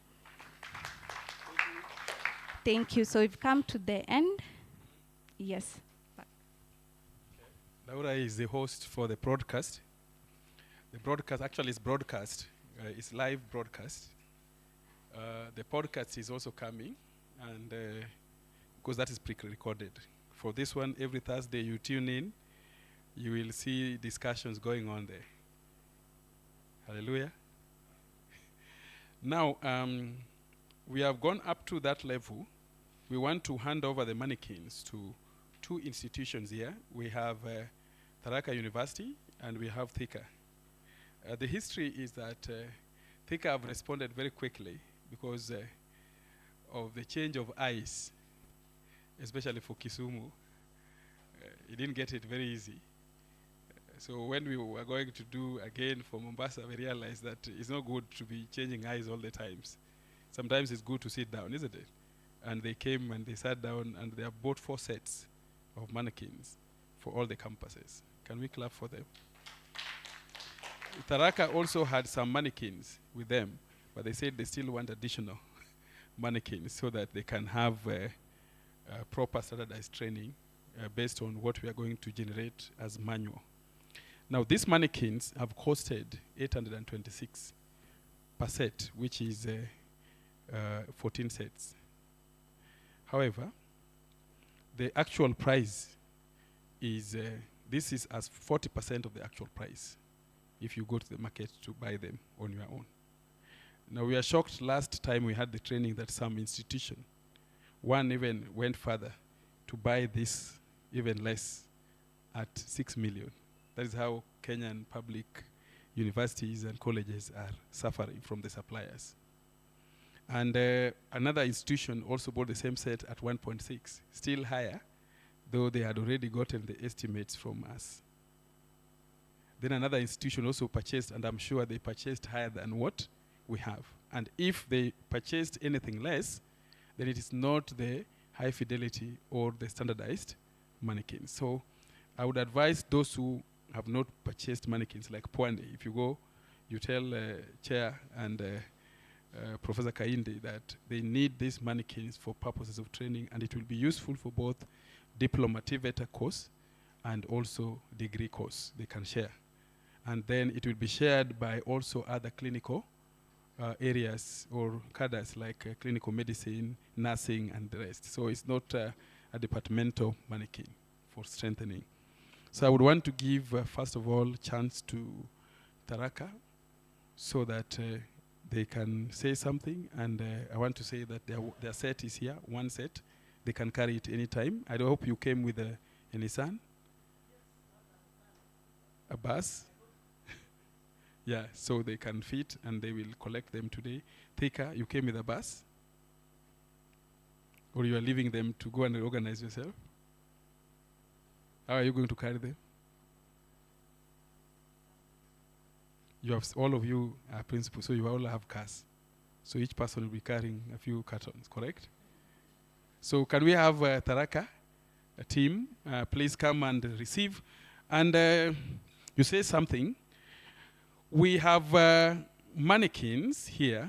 As I say, Madam Yukaribu, we have mannequins here. This is just a display for one of the thickers set. Your set is not intact. And these mannequins, we also have additional 2 equipments that if you're interested, you will also buy. That one standing there is called bioelectric impedance analysis machine for purposes of taking body measures as a scan. And it is very useful, particularly when you want to assess BMI, which is body mass, not BIA, body mass volume, and some vitals. So very important, one click with printout, you can see. Also, we have this machine that is used particularly for chemical test, and this one can do several, like the liver function test, the kidney, and all that. All these things, if you have them in the department, you'll be able to treat, to actually teach nutrition better. So the mannequins are basic, standardized, and generally shared. But these ones are for nutrition. As a part of community extension, you can also use the two to serve the community at a cost, because they are purely commercial materials, okay?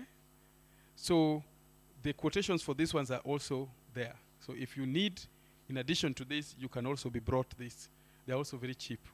If you go here, you will not get this at the price that we have prescribed, okay?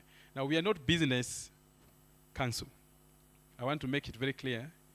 We don't do business. We do strengthening of regulatory framework as a business approach, which means that we save you from those who steal from you, so that you can have enough equipment to teach our students at a cheaper cost. I know procurement officers don't like this, but that's the truth. When they do the other approach with the Procurement and Disposals Act for public, they actually steal. Are you hearing me? They actually steal, and stealing is done with the budgeted corruption. You have heard many times what the auditor, budget controller says. Give me so-and-so, make sure you quote this level, get another person, quote slightly higher, another person, quote slightly higher, then they are all higher, and you give the person you want. While the market can just give you what you want. You get that? So what someone bought at 6 million, one of the university, and they rejected, can be purchased at 826, and the remaining part can be used to buy other equipments for the same department. You get that? So you can go back and tell your institutions to purchase. So Dr. Chair, go and tell the other chair that when you walk to the VC's office and ask them to purchase mannequins for competency training through us, it will be easy. You pay it just like you pay for accreditation fees, okay? So let me give, you can introduce yourself, madam, and of course you are representing the VC, and tell us how happy you are, and then we invite Thika the same. Madam will also come, and then we release you. After this, I think we just do closing remark, and we have our refreshments there. Thank you so much, Dr. David Okewa. I appreciate you so much, your leadership, and the work that KNDI is doing. I cannot congratulate you enough for supporting us as Tharaka University. Of course, Tharaka is not very near Nairobi. We started the journey yesterday. So if you see me dozing, it's because I've not slept the whole night. Coming to attend this, and I can confirm I'm better now than the way I came. I'm more informed, I'm more enlightened, and I sincerely appreciate the commitment of KNDI to the completeness, comprehensiveness, and really not just teaching to teach, but teaching for product. I really appreciate that. And it more so comes to me as an individual because I'm a pediatrician, and malnutrition is an ugly thing to deal with in the house. The imported supplements, which already I met somewhere talking of anybody who can give us an idea of how we can reduce the costs of treating a malnourished child. Bill Gates, yes. You have heard of him. I think we need to talk behind the scenes.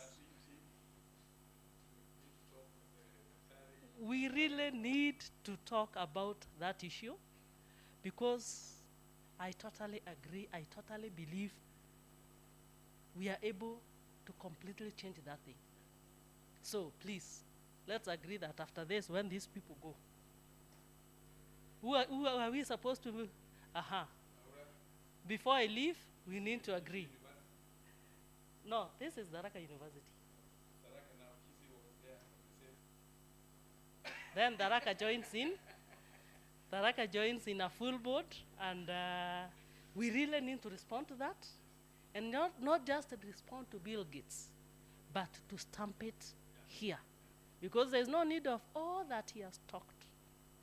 And then we continue importing supplements. Seriously, why are we training these people then? It means we are not making the necessary impact that is required.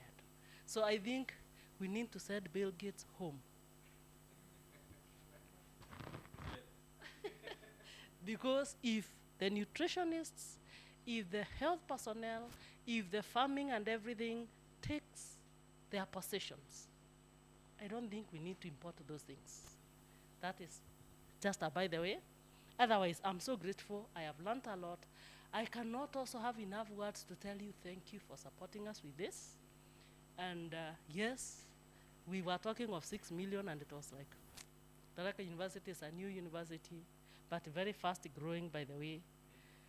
And believing that as you give me this, you will allow me to have students.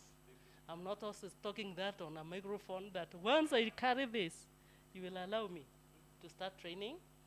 And thank you for making it easy for us and enabling us to do the correct training, to have the correct training standards with an affordable cost. We really appreciate that. Otherwise, I'm so grateful. Thank you everyone for coming in, and I pray that I become a friend of KNDI. If I went back, if I became younger, I would have done nutrition, but I'm still part of it, and I'm very, very grateful. Thank you so much. I've learned a lot personally. I appreciate the way you're approaching things, that it's not just sending students to the clinicals, and then we come and tell you what we've done, but you are hands-on from the word go. I think that's the way even nothing should go. And even before they do it, maybe I will fast track hours from Tharaka. And that is why you must meet behind the tent. Thank you so much. Thank you very much. Can you clap for Tharaka University? Say we are happy with the VC because they were very proactive. One thing that you must know is that Tharaka University has the best nutrition-sensitive value chain kitchen garden in the country. I know you are not aware of that. When we did the assessment, they had the best. Many of us have not understood the value chain kitchen garden. I don't know what you are going to do in Kisumu. Do you have, are you going to ask Mega City to give you a plot on top of the roof? But they have the best. If you want to get the best model, I even saw a crocodile farm there, I remember, which means that they are looking at the food systems from a holistic perspective, that is from field to fork, very well. And that is also going to be part of the portfolio for students when they are graduating. So I know Pwani is challenged. When you say that you thought from South Africa, now back to village, now go and make it a city. Thank you very much. We can have... More than that, Tharaka University is training its health professionals for export. We are giving them German or French, and if we speak nicely to me and we agree, even nutritionists, we can train them for export. We must not compete and tarmac in Kenya. No, we can go out.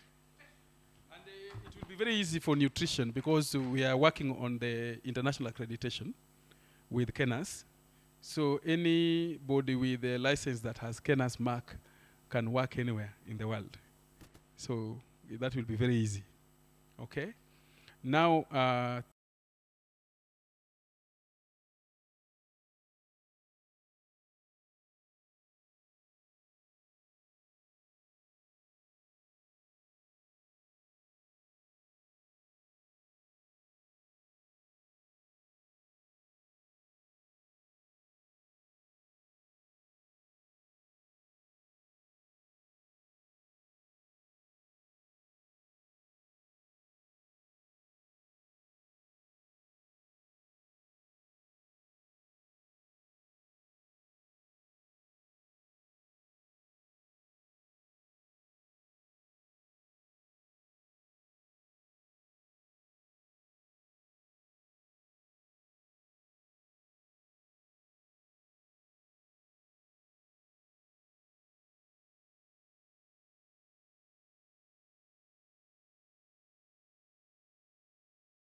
that we are going to give them as an institution with the hands-on skills, I believe that it is going to boost their morale and also change their mindset.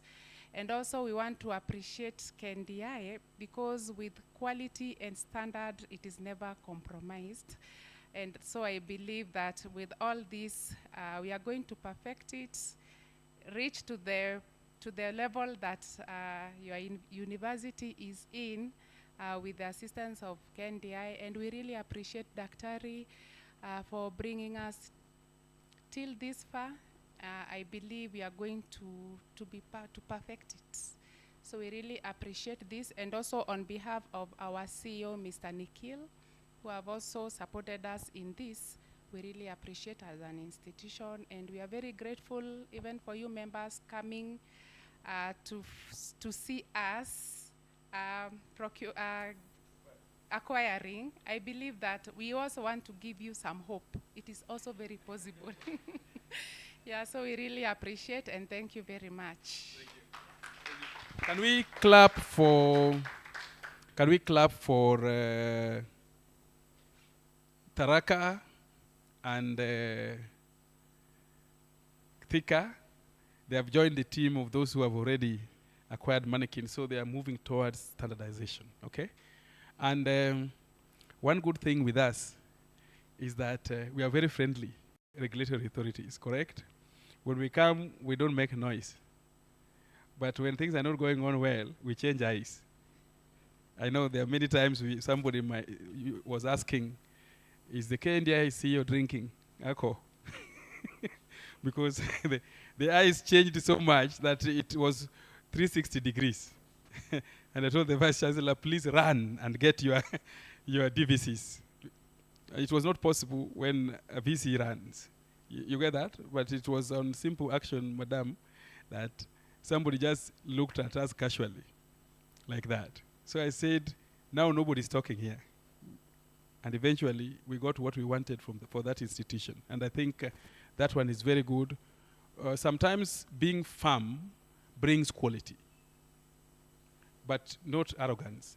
It's firmness that we must have this. And you see, Thika now has, now when we come back to Kisumu, to Kitui, of course Thika, and then Mombasa, we now want to see also the other general science labs, because we left that one to be done internally. And now you have this, so it will be a set. The structures are there, the students are there, the lecturers are there. So it's easy. Thank you very much. And for closing remark. Yes. So in closing, I've just been reminded, we are not allowing nutritionists to go to the clinics with their own lab coats. So we have introduced a scrub, which is purple. We are soon going to share the exact color code. So the scrub will be the uniform for clinicals, for nutritionists, and it shall be purple. That will identify nutritionists clearly. What probably we may need to include in that scrub is the badge, which will be done from here. So you will do your scrub with the color code that we have given you, but you will have to acquire, they will have to acquire the badge from here, because we want that badge to be standardized, particularly after they have been indexed at a cost, okay? So, Mabele, that is very good, isn't it? Yeah, but the scrub is not meant to, you don't walk with scrubs on the streets. I've seen in major towns, students are walking on the streets in scrubs. It's not good. They are meant for clinicals, okay? So while we are closing, I want to say thank, first of all, our staff for organizing this meeting, particularly Martin and the team, and the ATRI team, the finance, of course, the registrar.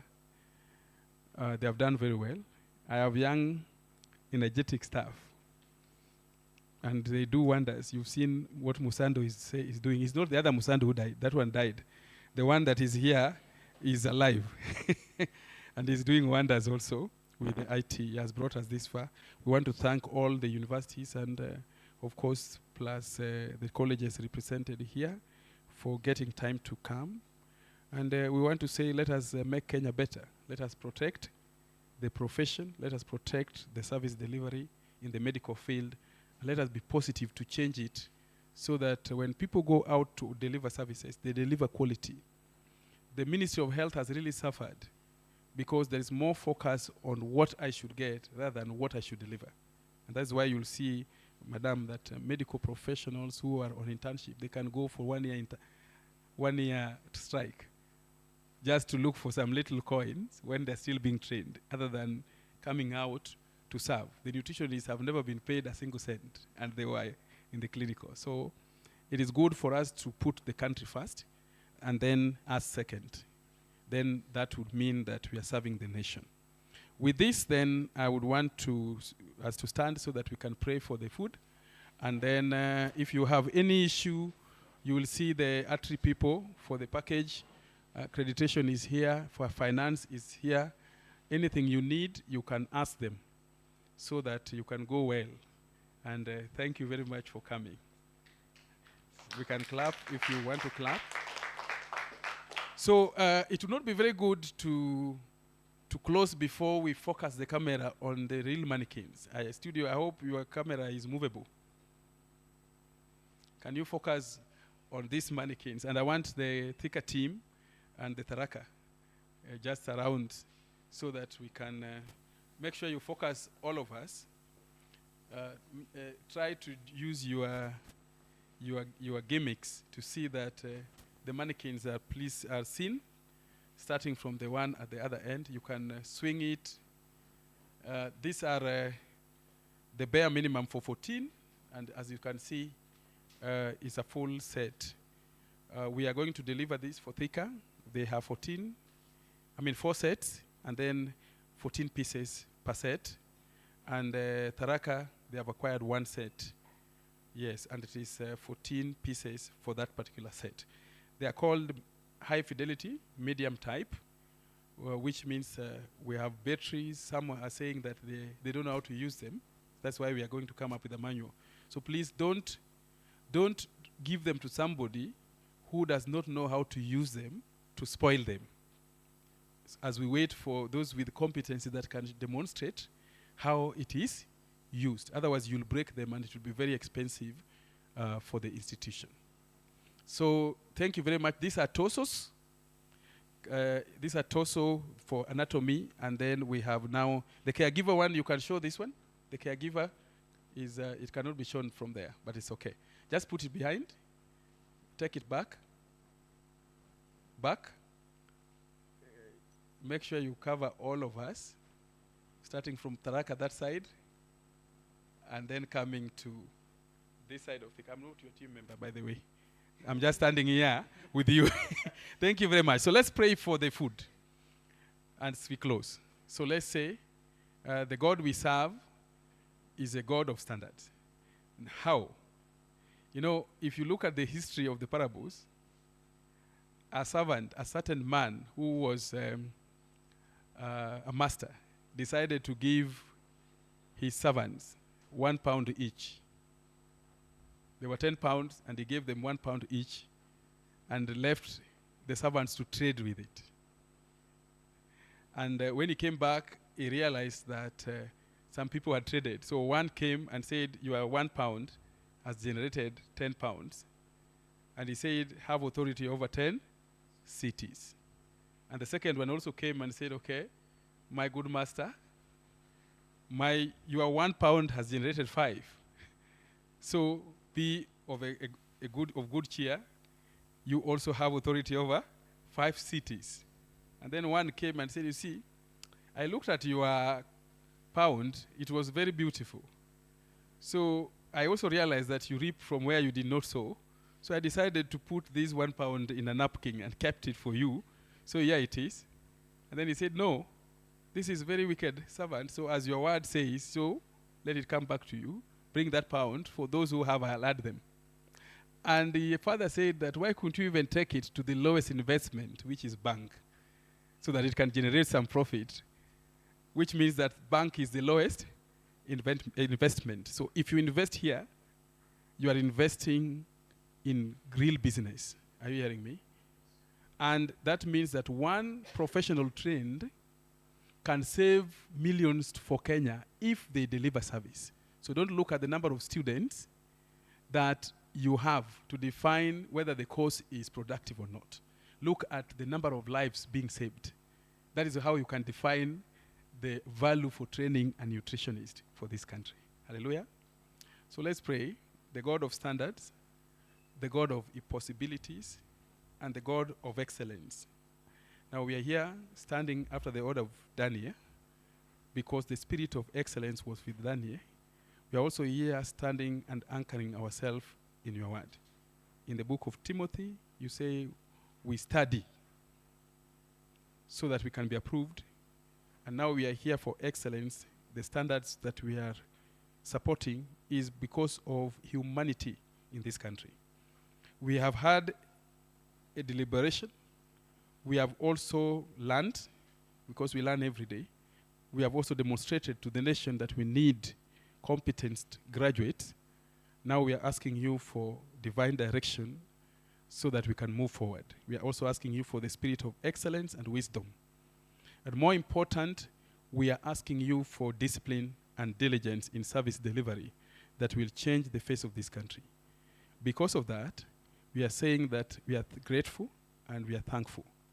For you are the one that has guided us all through for the benefit of this nation. And we are praying also for His Excellency, the President of this nation, President William Ruto, and of course all the executives, including CEOs of various institutions we are representing here and us, and even for our council members that are just about to be gazetted. The staff that are here are working very hard. We ask you for the spirit of joy, the spirit of righteousness, and we are also asking you again, most important, the spirit of excellence. Let them deliver as the purpose. And we say righteousness, peace, and joy in the Holy Ghost, that is the kingdom of God. We pray all this, believing and trusting in the name of God the Father, the Son, and the Holy Spirit. And for the food, it is blessed. It shall not cause harm. When you take it, food is anything that you take, it nourishes the body without causing any harm. Otherwise, it is not food. So the Spirit of the Lord has gone ahead. It's just a snack, and it shall join you in your body for its function. Thank you very much. We can disperse.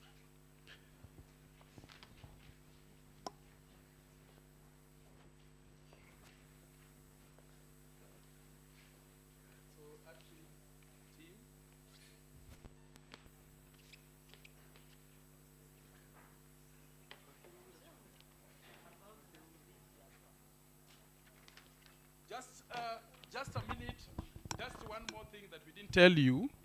There is, in the indexing management system, there is something good, which I was told to say, I didn't say. Sorry. Let me say it now that we have closed. Those who are handling the process, like the HODs, we will be, for this year now, you will be earning CPDs from it. So you'll be awarded CPD points. There will be free access to our Inari database. I know you have yours, but you can also access ours and our books. We have very good books, by the way. Then you can be allowed to publish one paper here in the Journal of Nutrition and Dietetics for free. And if by any chance you have more students, more than 50, that you are collecting from, and you'll be the first one to collect 100%, there is a 50,000 gift. Is that not good enough?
kwenye munara,